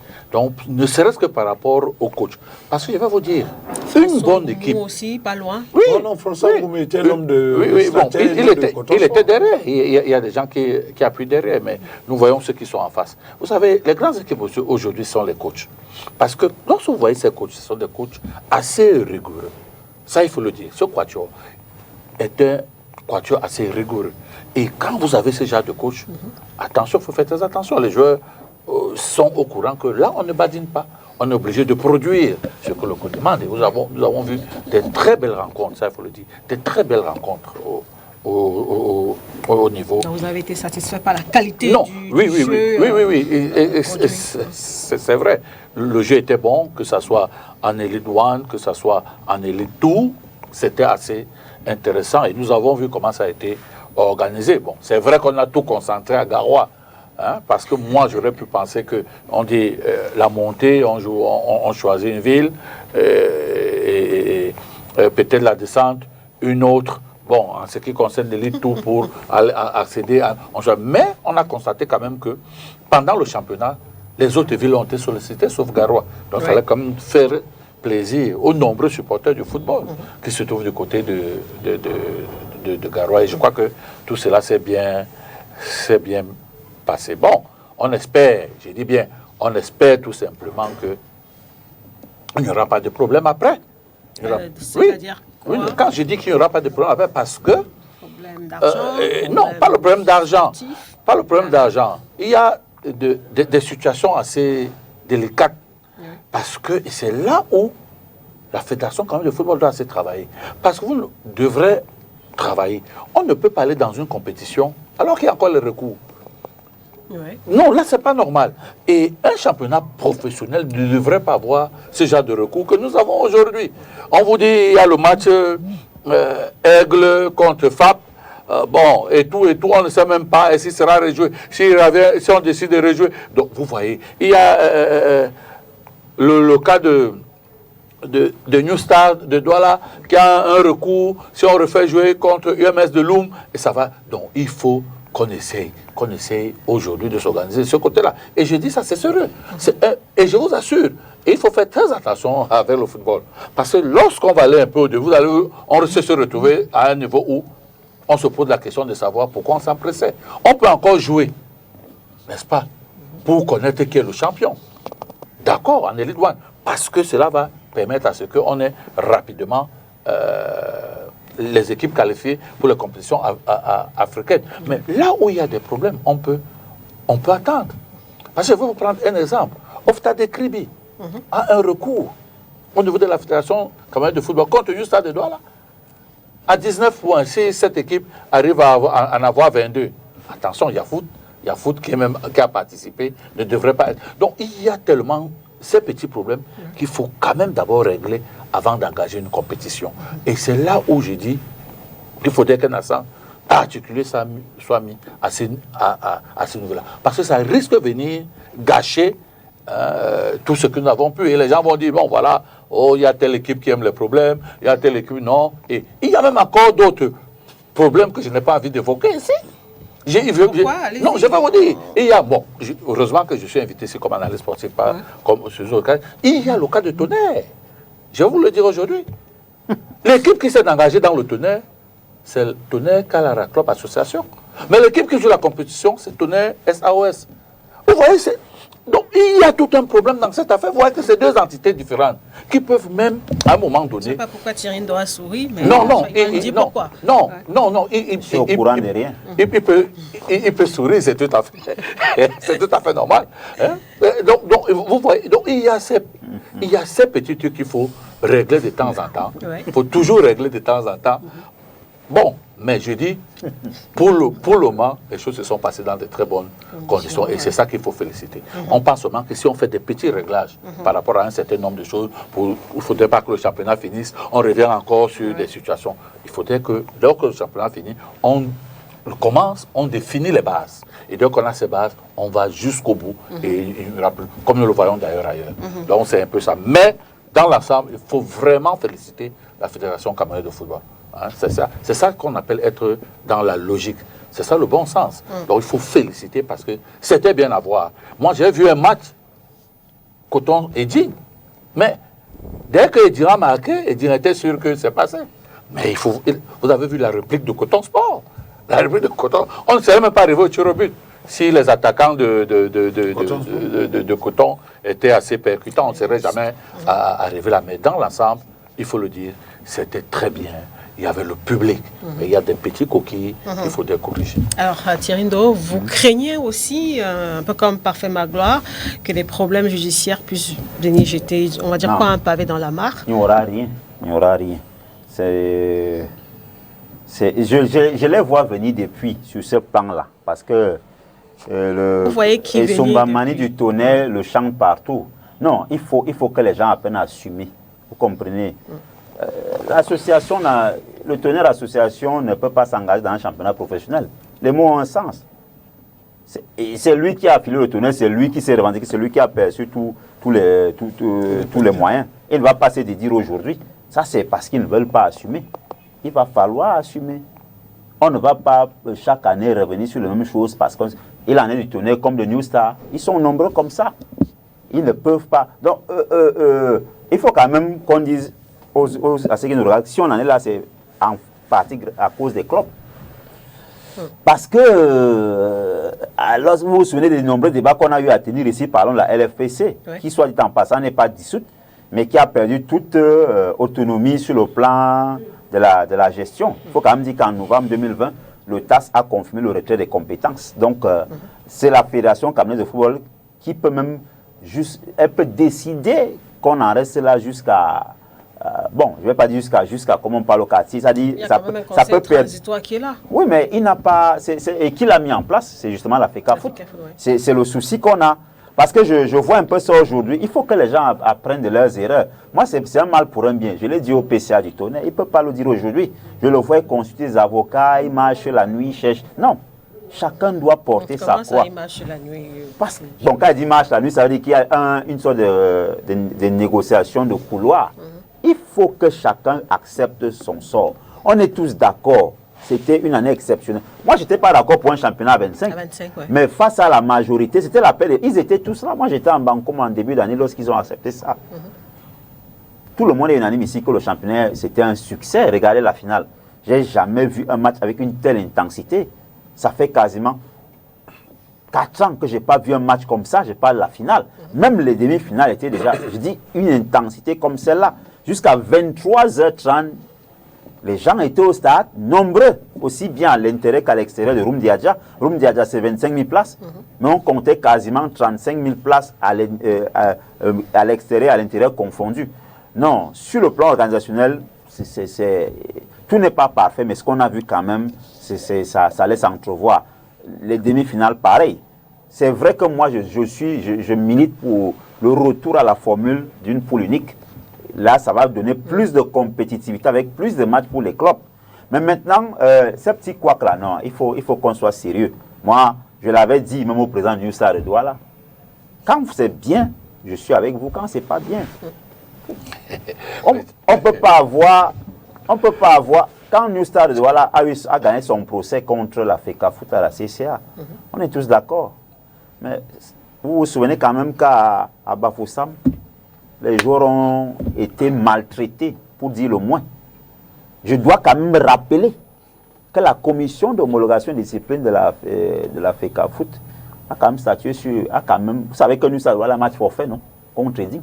Même s'il a été rejoué. Non. Vous le savez. Non, Papa Eding. Oui, Eding. Parce que New Star, UMS avant. Mais Eding a également été homologué. Je vais vous dire une chose. Le problème, vous évoquez notre problème. Moi, je parle des problèmes, des situations... des situations qui ne devraient pas renaître dans une compétition professionnelle. C'est ça que je suis en train de dire. Vous voyez un peu. Lorsqu'aujourd'hui, Ofta de Tribu porte des réserves de qualification sur un joueur de New Star, ça ne devrait pas arriver. Pourquoi? Attendez. Si le joueur a un souci, non, ça veut dire qu'au début, il y a des situations qu'il faut... comment je vais dire ça? Il y a des situations qu'il faut régler. Les réserves de qualification peuvent être formulées. Non. Voilà la capitaine de la Zambie qui a été exclue de la CAN avant la compétition. Je suis d'accord, mais avant, vous dites bien avant la compétition. Mais ça peut arriver même en cours de compétition. Ça veut dire que non. Au championnat professionnel, vous allez voir ça comment. Comment ça, non? Dans des championnats professionnels, avant qu'on engage ce championnat, on connaît déjà la qualité. Je parle devant... Comment ça, non? Non. Sois un peu sérieux. Il y a des situations qui ne devraient pas arriver dans des cas de championnat professionnel. Et c'est pourquoi je dis qu'il y a des choses sur lesquelles il faut qu'on essaie de travailler. En interne, je suis tout à fait d'accord avec vous. Nous sommes tous d'accord que tout s'est bien passé. Pourquoi vous excluez le fait que dans une compétition, il peut y avoir des vices? Oui, il peut en avoir. Mais nous pensons quand même que dans les championnats professionnels, c'est un peu moins. Parce que quand nous voyons ailleurs... Vous ne pouvez pas tenir ce discours alors que les clubs eux-mêmes n'arrivent pas à gérer les joueurs. Pourquoi les clubs, en début de saison, ne prennent pas de garanties? C'est pour cette raison qu'on appelle... On convoque un certain nombre de batteries. Par exemple, le gendarme des clubs que tout le monde appelle des CV aujourd'hui. Oui. Moi, je peux vous dire, par exemple, de source bien introduite, que l'argent que les clubs ont pu percevoir cette année sera quasiment... il va aller crescendo. Ouais. Mais pour que cet argent parvienne, il faut que chaque club monte patte blanche. On parle de la Super Ligue africaine. Justement, c'est ce que nous sommes en train de dire. Ça veut dire qu'au début de cette compétition, nous sommes déjà sûrs et certains que les choses vont se passer mais tel que vous parlez, vous donnez l'impression que ce n'est pas une affaire d'impression. On peut encore comprendre qu'aujourd'hui, avec la vitesse qu'il y avait... Non, vous avez même déjà chuté. Non, je n'ai pas chuté. Je n'ai pas chuté. Allez-y, Thierry. Non, mais ça s'est bien passé. Vraiment, il faut être sérieux. Ça s'est bien passé. Je pense qu'il faut être de mauvaise foi pour ne pas admettre que par rapport à l'organisation, c'était quand même 3 mois et demi. 3 mois et demi pour avoir un résultat comme celui-ci. Ce n'était pas évident. Moi je l'ai dit, Samuel Eto'o, à la tête de la FECAFOOT, ne va pas tout révolutionner à lui tout seul. Chacun doit faire son travail. Ouais. Chacun. En 3 mois et demi, les clubs ont perçu 29 millions en espèces, sans compter les prises en charge, toute la prise en charge de la phase aller. Donc quasiment chaque club, au bas mot, s'en est sorti au moins avec 40-45 millions confondus. en 3 mois et demi, du jamais vu. Chacun doit faire son travail. Même nous de la presse, chacun doit faire son travail. Le Cameroun, à l'indice CAF, n'est pas dans les 12. La conséquence est là, on n'a que 2 représentants. Vous pensez que si on va dans cette même logique, si on reprend à date, en août ou septembre, vous pensez que d'ici 2 ans, on ne va pas rattraper les autres? Il faut que chacun, et que les gens acceptent. Il faut parfois accepter de souffrir pour revenir plus fort. Personne ne peut contester ce championnat parce que l'organisateur est fondé. Je l'ai dit, les clubs eux-mêmes ont creusé leur propre tombe. Ils ont essayé de dissoudre la Ligue, ça n'a pas donné, sauf que le TAS a confirmé le retrait des compétences. Donc la FECAFOOT est fondée à l'organiser. Elle peut même décider de rester dans cette situation ad vitam aeternam, rien n'y fera. Moi, je pense que chacun doit faire son travail. Vous avez vu qu'au départ, dans un caractère exceptionnel, on a joué dans des sites Garoua. Les populations du Grand Nord se sont senties lésées. Oui. Mais vous avez vu qu'à la fin, sur le plan sportif, vraiment, et en élite tout, qui n'est pas content. Un club comme Gazelle, pour une première expérience, Gazelle devient champion de la élite tout et monte en première division. Aigle la main noire, qui, si les choses en restaient là, Aigle devait être en D2 régional. Si on n'avait pas décidé de maintenir tout le monde à flot, vous voyez qu'une équipe qui devait mettre en Ligue régionale de l'Ouest retrouve la première division. Lausanne, qu'on n'attendait plus, tout comme Léopard, pour moi c'est la grosse déception parce que avec tous les moyens qu'on a mis, avec tout le rendement, mais je pense, je l'ai dit, je sors par là, moi j'insiste, la FECAFOOT ne viendra pas réguler au sein de tous les clubs comme elle a essayé de le faire cette saison. Il faut que chaque club essaie de travailler à son niveau pour que quand les subsides viennent de l'autre côté, on trouve quand même, parce qu'aujourd'hui, regardez ce qui se passe avec Bordeaux en France, ils n'essayent pas. Ils n'ont pas le budget nécessaire pour rester en Ligue 2. On dit, vous descendez d'une autre division, c'est comme ça. Mais justement. Celui qui ne peut pas, on le met de côté. Justement. Donc, moi, je pense que sur le plan sportif, on a déjà de la qualité, on a des infrastructures, ce qu'on n'avait pas. On a quasiment une centaine de stades, ce qu'on n'avait pas. Il y a d'autres qui arrivent, d'autres qui arrivent des stades à coût modéré. Donc, je pense que maintenant, si ça doit être bien fait, chacun doit mettre la main à la pâte. Un club vraiment structuré. Vous êtes un club pro, vous décidez vous-même de... Moi, je peux donner une mention spéciale. Je ne classe plus Coton parce que c'est une classe au-dessus. Vous voyez les efforts du Canon de Yaoundé, Stade Renard de Melon, Colombe, APGS. Chacun, moi je l'ai toujours dit, chaque club peut trouver son couloir.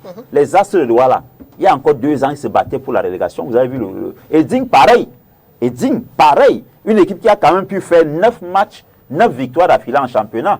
Donc, on a de la qualité. Je l'ai toujours dit, madame, au Cameroun, on n'a pas un problème avec le talent. On a un problème d'environnement et de management. C'est ça le problème du Cameroun. Donc l'organisation même interne, n'est-ce pas, des équipes, je suis très d'accord avec vous. Mais il faut anticiper, il faudrait que la Fédération quand même de football, n'est-ce pas, pose des jalons, n'est-ce pas, de l'éclosion de ce football. Parce que s'il faudrait accepter tout le monde, Thierry, on aura des problèmes.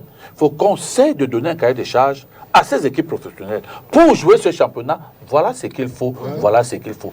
Et tant qu'on ne le fera pas, on aura toujours des petits problèmes, des soubresauts, n'est-ce pas, qui vont atterrir comme ça et on va tout simplement croire que c'est parce qu'il y a des difficultés. Mais là, la FECAFOOT a annoncé un championnat à 16, oui, 2025. Non.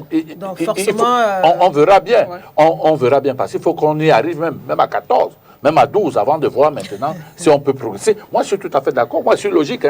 Moi, je suis logique envers moi, mais moi, j'ai pas, franchement, je n'ai pas un problème. Donc, j'ai dit, il faut que la FECAFOOT mette un accent, n'est-ce pas, pour que ce genre de problème n'arrive plus, même si cela incombe au club. Mais que ça n'arrive pas, qu'au début du championnat, les bases soient fixées et qu'on est sûr que d'ici la fin du championnat, il n'y aura pas ce genre de problème où le championnat finit, on vient poser des problèmes. C'est un petit championnat. Thierry nous a dit ce soir qu'il n'y aura rien. Il n'y aura rien. Le championnat est terminé, il est terminé. Terminé, c'est terminé. Que chacun a porté sa croix. Il y a quand même des recours, vous n'allez pas faire comme si ça n'existait pas. C'est des recours, mais je connais la mentalité de tout un chacun.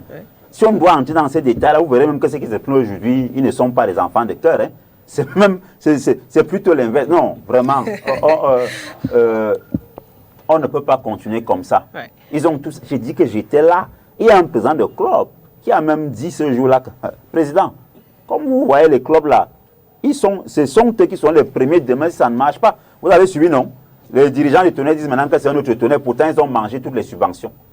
Ils ont essayé qui géraient ça. Est-ce que ça sonne bien quand vous dites que c'est le tonnerre association qui était affilié pour un championnat pro? Est-ce que ça a un sens? Ce monsieur d'ailleurs avait été suspendu par une commission de la FECAFOOT. Si on doit entrer dans ces détails. Donc je pense qu'il ne faut pas. Vraiment, moi je leur ai dit, si c'est pour le tonnerre, ils doivent même descendre.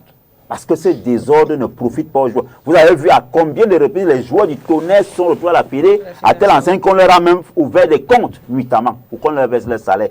D'autres ont même fait des vidéos en parlant en langue bassa au président de la FECA pour dire que c'est fort. Rassan Bafoussam, pareil. Une histoire d'argent. Non, il y a beaucoup de soucis. Forcément, ça, c'est ce que Parfait Marois a dit. Justement, il faut les régler au début. Si vous n'avez pas la possibilité, n'est-ce pas, de jouer un championnat professionnel, on vous met à côté. Je suis d'accord. Je suis d'accord sur ce point-là. C'est-à-dire que si vous ne montez pas patte blanche, si on dit un club de première division, c'est au moins 150 millions dans la besace, on vérifie que tout est... Parce qu'aujourd'hui, la tolérance administrative nous a conduit à ça. La CAF avait exigé 11 points. Vous étiez au séminaire avec moi. On s'est rendu compte qu'on compte sur les doigts d'une main les clubs professionnels qui ont des équipes de jeunes. Pourtant, il y a 30 ans, c'était les matchs enlevés des rideaux. On avait les chocs enlevés. Il n'y en a plus. Moi, j'ai assisté au challenge Jérémy Ndjita récemment à Yaoundé où on avait des équipes U17 et U15. Mais j'ai fait le constat. Sur 16 équipes, il n'y avait que 3 clubs d'élite qui avaient les catégories U15, U17, APGS, Canon et Gazelle. Point. Sur 38 clubs. Ce n'est pas normal. Pourtant, ce sont les clubs professionnels qui vont souvent piquer ces joueurs-là chez les amateurs.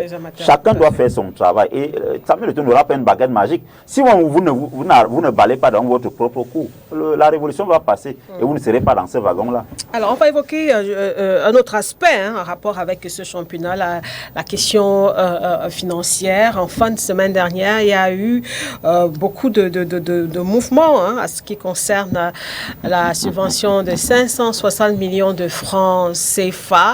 La réaction de la FECAFOOT était très attendue. A-t-elle perçu cet argent ou non? Elle a publié un démenti, contrairement à ce qui avait été affirmé quelques temps plus tôt. Je vous propose de revenir sur cela dans ce reportage qui va suivre. Tout est parti de ce coup de gueule du président de la Fédération camerounaise de football le 27 juin à Yaoundé, lors de la cérémonie de clôture du séminaire de recyclage des journalistes sportifs et d'imprégnation à la nouvelle politique de la FECAFOOT. C'est le lieu de remercier le ministre d'État, SGPR, M. Ferdinand Gongo, qui a porté nos doléances auprès du chef de l'État.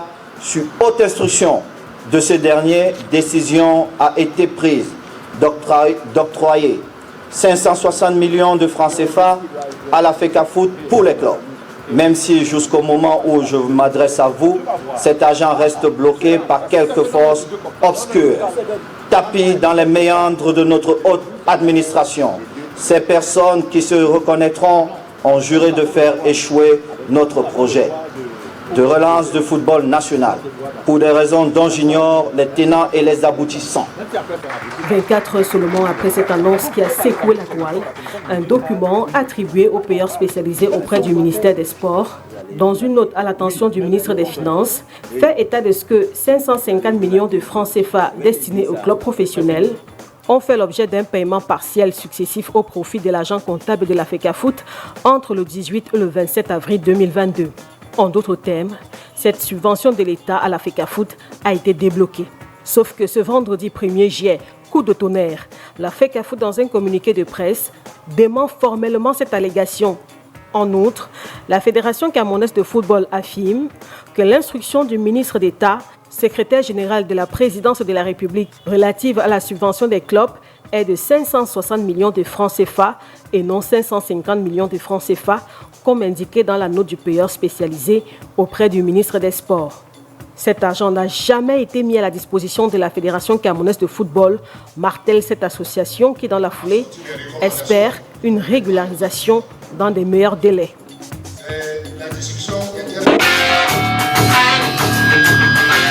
Voilà pour ce reportage sur cette autre actualité assez brûlante, une actualité que suit particulièrement Thierry Ndo. Oui, c'est normal, il est en plateau ce soir. On ne va pas développer tout ici. On a quand même constaté que sur votre page Facebook, hein, vous avez beaucoup communiqué là-dessus.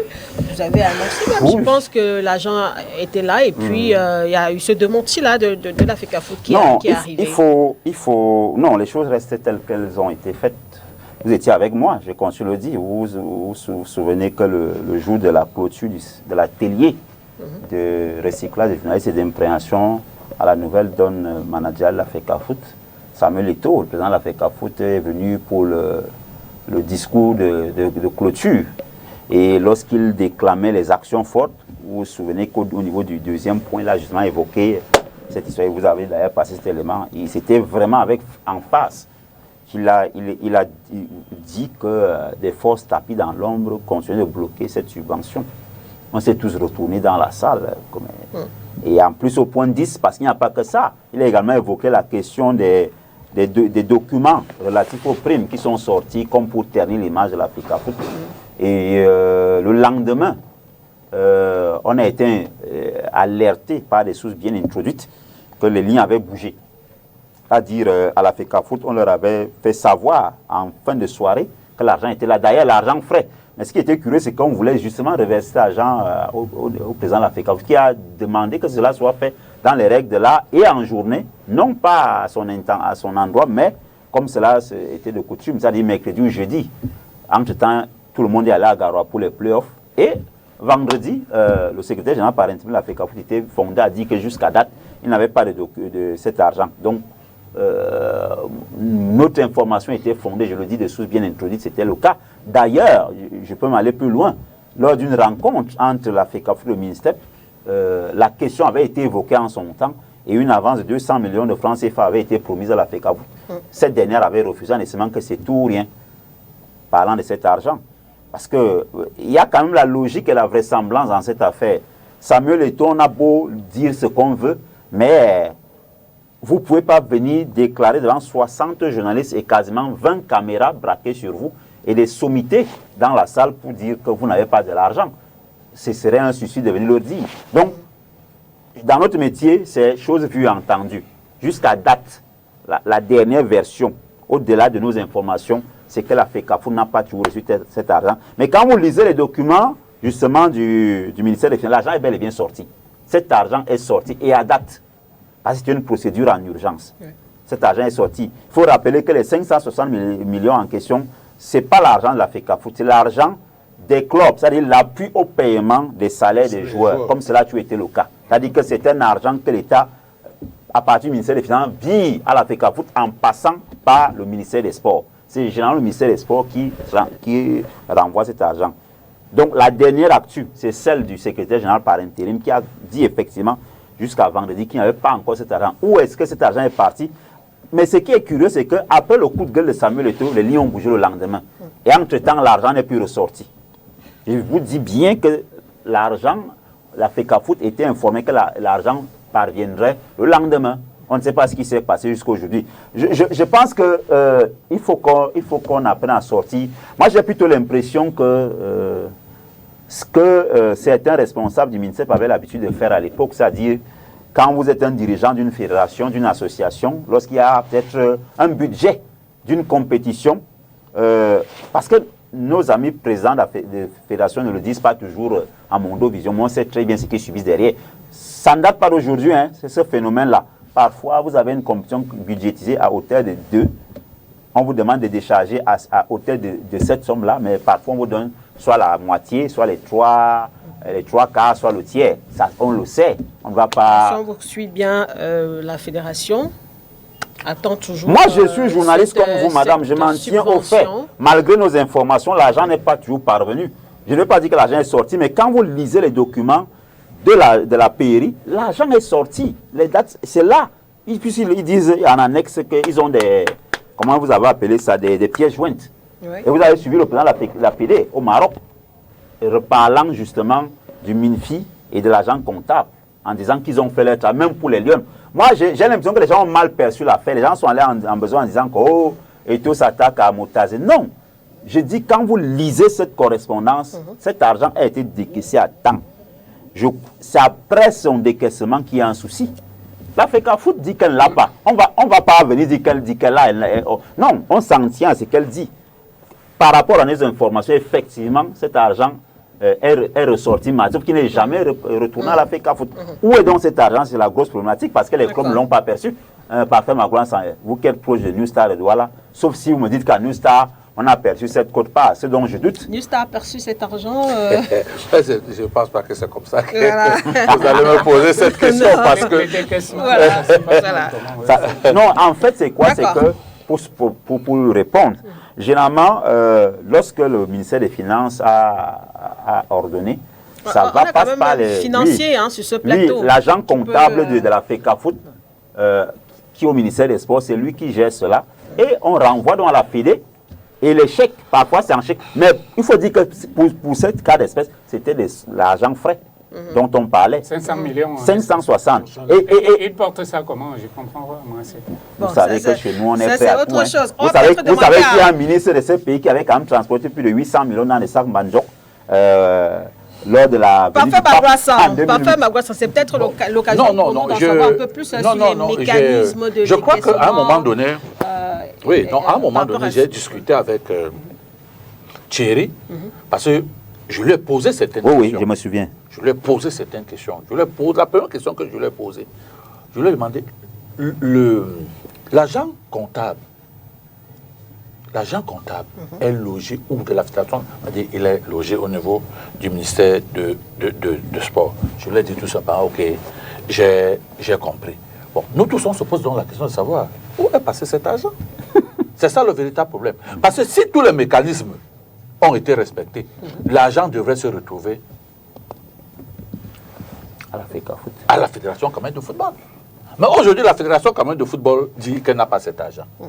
Or, nous avons l'impression que toutes les procédures en la matière ont été épuisées pour que la Fédération camerounaise de football récupère cet argent.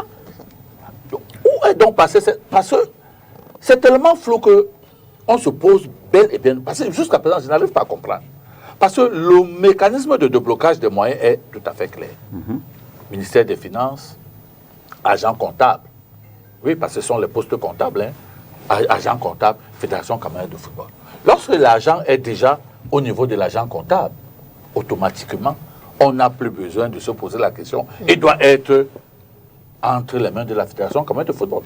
Mais qu'advient-il que jusqu'à présent, on ne fasse comprendre que cet argent n'est jamais arrivé à la Fédération camerounaise, alors que tous les mécanismes sont ouverts. Voilà. La question, reste posée.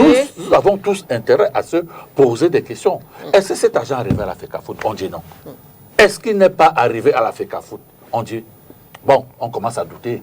On ne sait pas s'il est arrivé ou n'est pas arrivé. Mais sauf qu'au niveau de la Fédération de football, on ne trouve pas cet argent. Donc, il faut vraiment et surtout qu'en l'espace de 4 jours, les deux plus hautes autorités de la FECAFOOT ont eu la même version.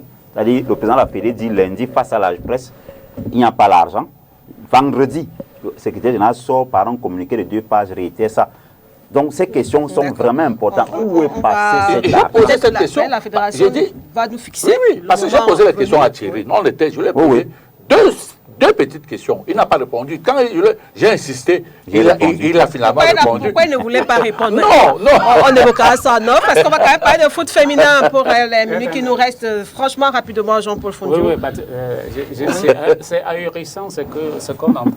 500 millions en espèces, franchement, on sort ça comment? Attends, Lydie, je vais expliquer un peu comment fonctionnent les clubs. Ce n'est pas à l'État de payer les salaires des footballeurs. Ce ne sont pas des fonctionnaires. Encore que l'État lui-même a du mal à payer ses propres employés. Alors, qu'est-ce qui fait vivre un club? Eh bien, il y a la billetterie, il y a le droit à l'image, il y a les sponsors. Le volet sponsor, il y a 2 sortes de sponsors. Il y a le sponsor image. Maintenant que la sérénité semble revenue à la FECAFOOT, les sponsors image sont déjà là.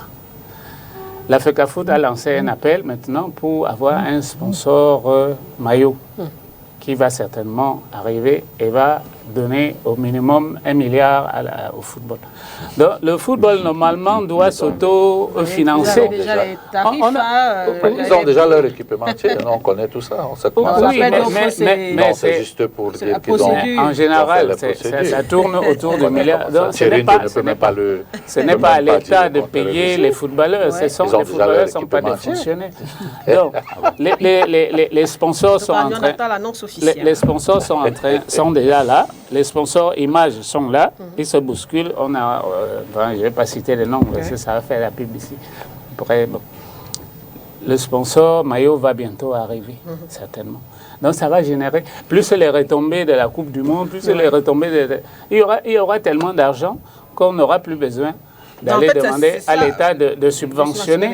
C'est des sociétés privées, on parle de SAO, sociétés à objet sportif. D'où vient-il que c'est l'État maintenant qui vient payer les salariés d'une société privée? Ça, c'est choquant. Et quand on parlait des grosses sommes, des milliards comme ça, en liquide, on ne sait pas qui a pris, on ne sait pas où on a mis. L'argent est où? Franchement, c'est du n'importe quoi. Je ne suis pas d'accord, bref, c'est ce mode de fonctionnement. D'accord. Alors, Coupe d'Afrique des Nations de football féminin, Thierry, le Cameroun affronte en ce moment le Togo. Deuxième journée. On peine, il reste 1 minute dans le temps réglementaire, nous sommes toujours à 1 but partout. Le Togo... C'est un bon score ou pas? Très si mauvais le match score. venait... Je pense que c'est de l'humour noir que vous faites, madame. C'est un très mauvais score si les choses restent en l'état, parce que le Togo, que le Cameroun n'arrive pas à battre, alors que la Tunisie lui a filé 4 buts l'autre jour, encore que le Cameroun était mené. Je pense qu'il y a un problème d'état d'esprit dans cette équipe. On a l'impression que il y a d'autres soucis, et c'est beaucoup plus sur le plan mental, parce que là, on a égalisé par Estelle Johnson avant la pause, mais depuis là, on n'arrive pas. Je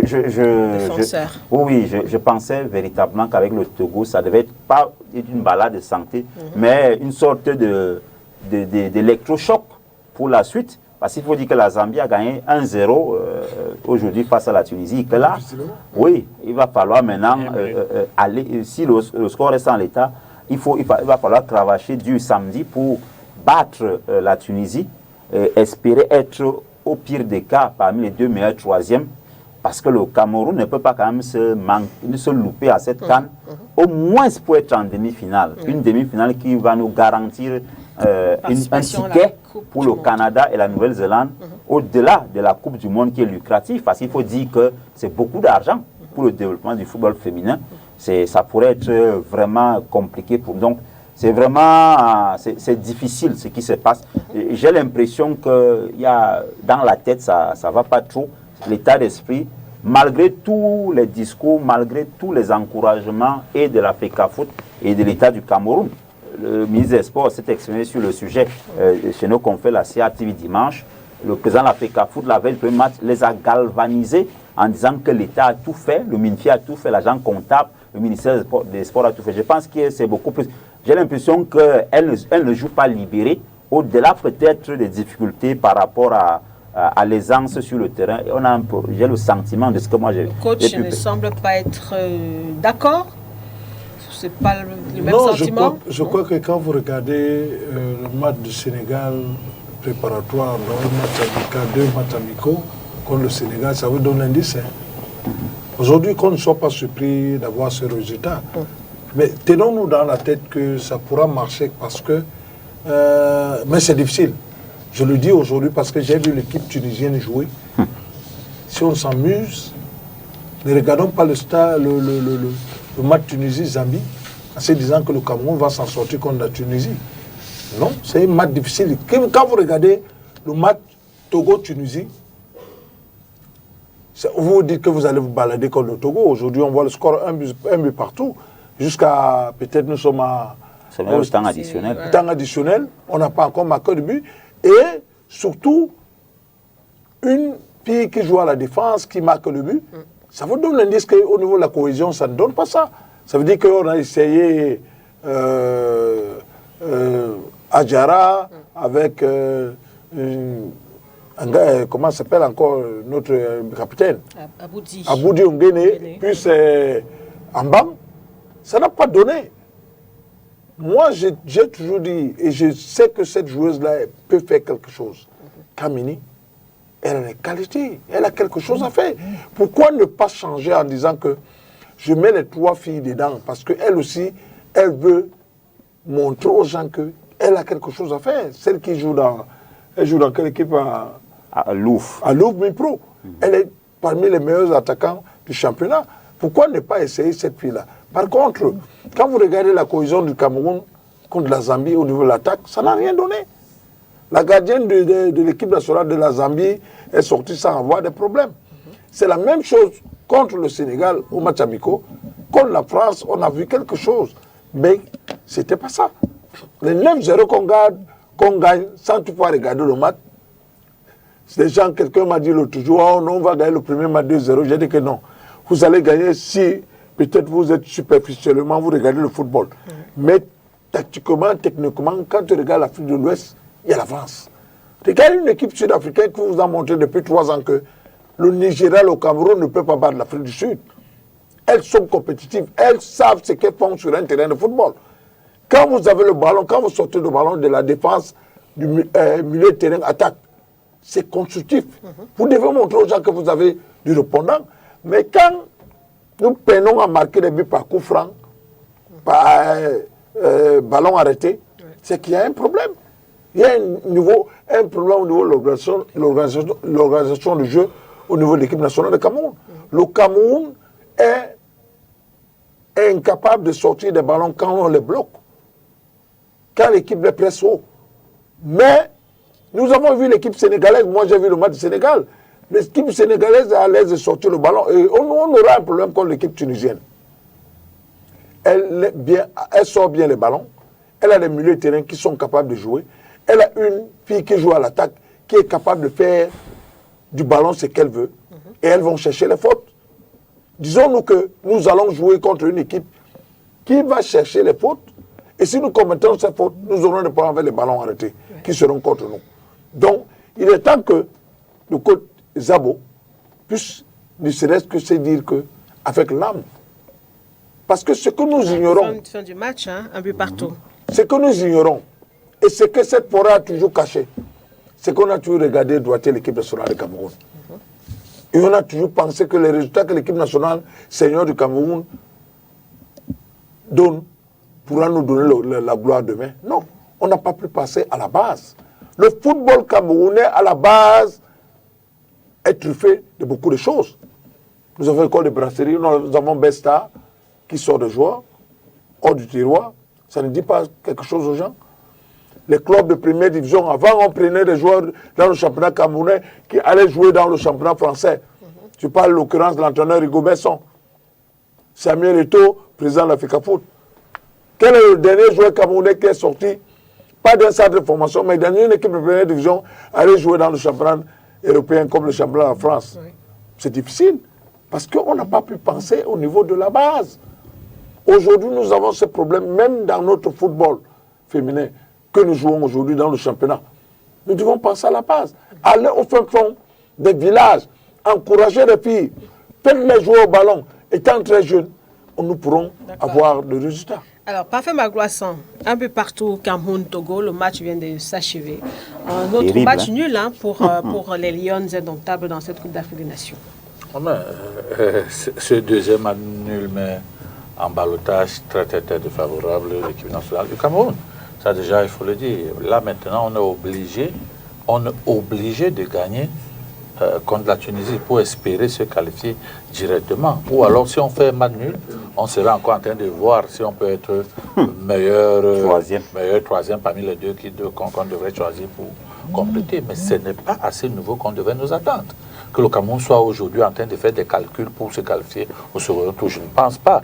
On pouvait encore comprendre qu'au niveau de la Zambie, comme psychologiquement, on sait que c'est une équipe qui nous crée souvent des situations assez compliquées. Ok, d'accord, on le dit ainsi, on dit bon. Et puis on espère quand même que avec le Togo, ça va passer. Mais quand nous arrivons aujourd'hui à faire un match nul contre le Togo, mais ça commence à devenir inquiétant. On se pose bien la question de savoir ce qui se passe au sein de cette équipe nationale. C'est vrai que lors des matchs amicaux aussi, ici, on avait constaté que c'est une équipe qui est assez a des problèmes. Il y a beaucoup de gens même qui ont dit, parce qu'il faut le dire aussi, que bon, nous on ne peut même pas voyager pour aller au Maroc parce qu'on sait que là-bas il n'y aura rien. Il n'y avait que des gens comme nous pour penser que non, ça pouvait avancer. Mais voilà ça, nous sommes en train de constater que petit à petit, lentement mais sûrement, nous risquerons rentrer si on ne fait pas, on ne fait pas des efforts. Qu'est-ce qui manque donc à cette équipe? C'est la question qu'on se pose. Nous avons des joueuses, nous avons un entraîneur que nous connaissons très bien, hein, ça il faut le dire. C'est un bon entraîneur, ça il faut le dire. Mais maintenant, comment n'arrive-t-il pas, n'est-ce pas, à gérer cet effectif? Voilà la question que nous sommes en train de nous poser aujourd'hui. Parce qu'à un moment donné, on a l'impression que le problème c'est au niveau de l'entraîneur. Parce que Thierry Ndo estime que les joueuses semblent avoir un problème. Non, c'est-à-dire, on a l'impression que tout le monde est fermé. Tout le monde est timoré. Tout le monde est fermé, il n'y a pas d'engouement, on ne sait pas. Il n'y a pas de la joie au sein de cette équipe. J'ai l'impression que l'équipe là est seulement en joie quand le président de la Fédération camerounaise de football vient leur dire, bon, vraiment les enfants, c'est bien, on sait que vous serez. Vous voyez les filles rire. Et mais en dehors de ça, c'est quand il y a tous les moyens qu'on a ces résultats. Elles ont toujours fait des résultats avec zéro copec. C'est quand même curieux. Avec qu'elles ont tout reçu. On ne rendrait pas l'équipe à Enonga parce que... Non. Il est à la Nafuto aujourd'hui, Karl Enonga. Vous n'allez pas aller le rechercher là-bas pour revenir. Le problème qui se pose au sein de cette équipe, c'est que c'est une équipe qui a eu à changer des entraîneurs après Enonga. Il y a eu Ndoko, il y a eu Ndjenfa, il y a tout ça. C'est une équipe qui a eu à changer. Mais c'est vrai que même... S'il faut même aller voir les bilans des autres coachs, c'était pas quand même, c'était pas mauvais. Je pense, avant peut-être que Jean ne pas, je pense Ernest Mabouka a commencé à le dire, il faut oser. Il faut oser. Dans cette compétition, prenez un référentiel, le Maroc. Vous connaissez le caractère hermétique des pays arabes parlant du football, du sport féminin, même pas du foot. Le Maroc, depuis 2018, a amorcé des réformes terribles.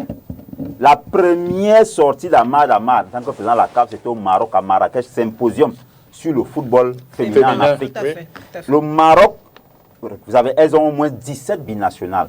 Elles sont allées débaucher Rénal Pedros. Ce Maroc, qui est déjà qualifié avec 2 victoires en 2 matchs, nous a battus en septembre à la Aïcha Bouhari Cup. On doit travailler et on doit oser. Parce qu'on est tous d'accord que les autres travaillent. Vous avez le Sénégal qu'on a battu en match amical. Le Sénégal a 2 victoires. Hein. Le Sénégal a déjà qualifié. 2 victoires, 0 but encaissé. Je pense que c'est un signal. Il faut oser. On ne doit plus rester. L'équipe du Sénégal. Oui, on ne doit plus rester dans la logique des non. On doit travailler. Parce que les autres travaillent. Nous sommes largués, il a dit. Parce qu'on n'ose pas, on ne travaille pas. À compétence égale, vous avez des joueuses sur le terroir qui peuvent prétendre à des places de titulaires dans cette équipe qui ne sont pas là. On ne va plus refaire le débat, mais je dis, il faut qu'on ose. Pour moi, on ne peut même pas gagner la CAN, mais c'est la philosophie de jeu qu'on veut donner, c'est la manière de jouer et surtout l'état d'esprit. Parce que ce football féminin, le Cameroun a fait de gros efforts depuis 30 ans pour être là. On ne va pas reculer comme ça. Parce qu'on stagne, on doit travailler, on doit accepter que les autres ont travaillé, on doit les respecter. Jean-Paul demande d'aller rechercher Karl Nongachou. Non, il faut laisser Nongachou là où il est. Il fait partie de ceux qui nous ont amenés là-haut. Donc, le ramener là, je crois que là où il est à la Nafote, il fait déjà ce qu'il peut. On doit accepter. Et moi, j'aime souvent le discours d'Eto lorsqu'il dit respecter les autres adversaires. Si vous ne respectez pas vos adversaires, vous allez tomber de haut. Tout le monde disait que le Togo, ce serait une valise. Ce sera une valise, ce sera ceci. Donc, on doit commencer à comprendre que les autres travaillent. Je vous ai pris le Maroc. Vous avez vu l'Afrique du Sud. Le signal que l'Afrique du Sud a donné au Nigeria. Je pense que on doit... Moi, je l'ai dit. J'ai l'impression qu'il y a quelque chose. Et paradoxalement et parallèlement et bizarrement même, c'est quand on met tous les moyens en œuvre qu'on a cet état d'esprit. Puisque vous parlez de moyens quand même, on va peut-être rappeler la dotation de cette Coupe d'Afrique des Nations de football féminin qui a été rehaussée à hauteur de 150%. Le vainqueur qui avant gagnait $200 000 Aujourd'hui, ce sera 500 000 $, soit une augmentation de 300 000 $.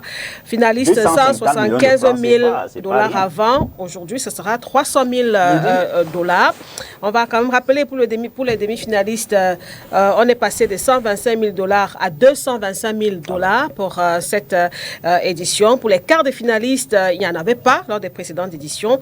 Troisième de groupe, on est passé de 100 000 $ à 150 000 $. Quatrième, de 75 000 $ à 100 000 $. Donc voilà un peu cette cagnotte qui a été revalorisée à 150 000 $, c'est 75 millions, c'est pas négligeable. On ne peut pas gérer. Donc il y a quand même ce facteur important qui moi, je veux dire quelque chose, c'est que terminer, coach, nous avons donné sur nos lauriers parce que nous avons pensé que les Lions indomptables ont toujours gagné et les autres sélections, on ne gagne pas toujours. Moi, je dis, regardez un peu la vision de Thomas Libi quand il gagne la Coupe d'Afrique cadet. Où sont ces joueurs-là aujourd'hui? Laissons un peu les politiques et prenons ceux qui sont capables et ceux qui méritent d'être dans les sélections. Vous comprenez un peu? Prenez les entraîneurs capables de vous amener un projet en vous disant que nous ne gagnons pas pendant les 3 années, mais la 4e année, nous allons gagner. Nous allons préparer des joueuses qui vont gagner. Et même dans les sélections jeunes qui vont gagner. Mais donnons-nous 3 ans. Un projet. Il faut un projet. Jean-Paul, terminé. Pour terminer, je remercie Stevie de m'avoir... sur le foot féminin, c'est sur la CAN, pardon. C'était pas en fin d'émission. Le Cameroun qui a quand même fait un second match nul ce soir. Oui, on a fait un match nul. Bon, peut-être qu'il est vraiment nul, quoi, ce match. Ça n'augure pas... Au moins lâché. Merci Jean-Paul Fondio, c'est la fin de l'émission. Parfum Malgloisson, merci d'être venu. On espère vous avoir bientôt encore. Non, il n'y a pas de souci. Voilà, le rendez-vous est pris. Je suis un peu plus libre maintenant, surtout quand c'est en soirée. D'accord. Il n'y a pas de problème. Encore que c'est la nuit de sport, donc vous avez suivi comment Thierry le dit et on va se retrouver tout à l'heure quelque part pour continuer. Voilà. Bon. Merci Thierry d'être venu, d'avoir fait le déplacement de Yaoundé. Vous savez que lorsque vous m'invitez, si je peux, je viens. Voilà, Ernest Mabouka. Merci. Ah bon? Bon, ça on ne sait pas. Merci Ernest Mabouka d'être venu ce soir. On sait que c'est Stevie qui l'a invité, donc il est là pour l'émission. Ça me fait plaisir d'être toujours à Stevie. Quand je suis là au Cameroun, comme je suis en congé, merci beaucoup. Merci à la grande maison, et merci les techniciens et tout le monde qui nous a regardés ce soir. Voilà, merci à toute l'équipe technique justement avec Eric Ngando à la réalisation, Zipierre au son, Landry Yossa, Yvonne Amougou au maquillage. Merci à vous, amis sportifs, ainsi qu'à vous qui nous suivez sur les réseaux sociaux. Merci pour vos différentes réactions. À très bientôt sur Spectrum Télévision. Au revoir.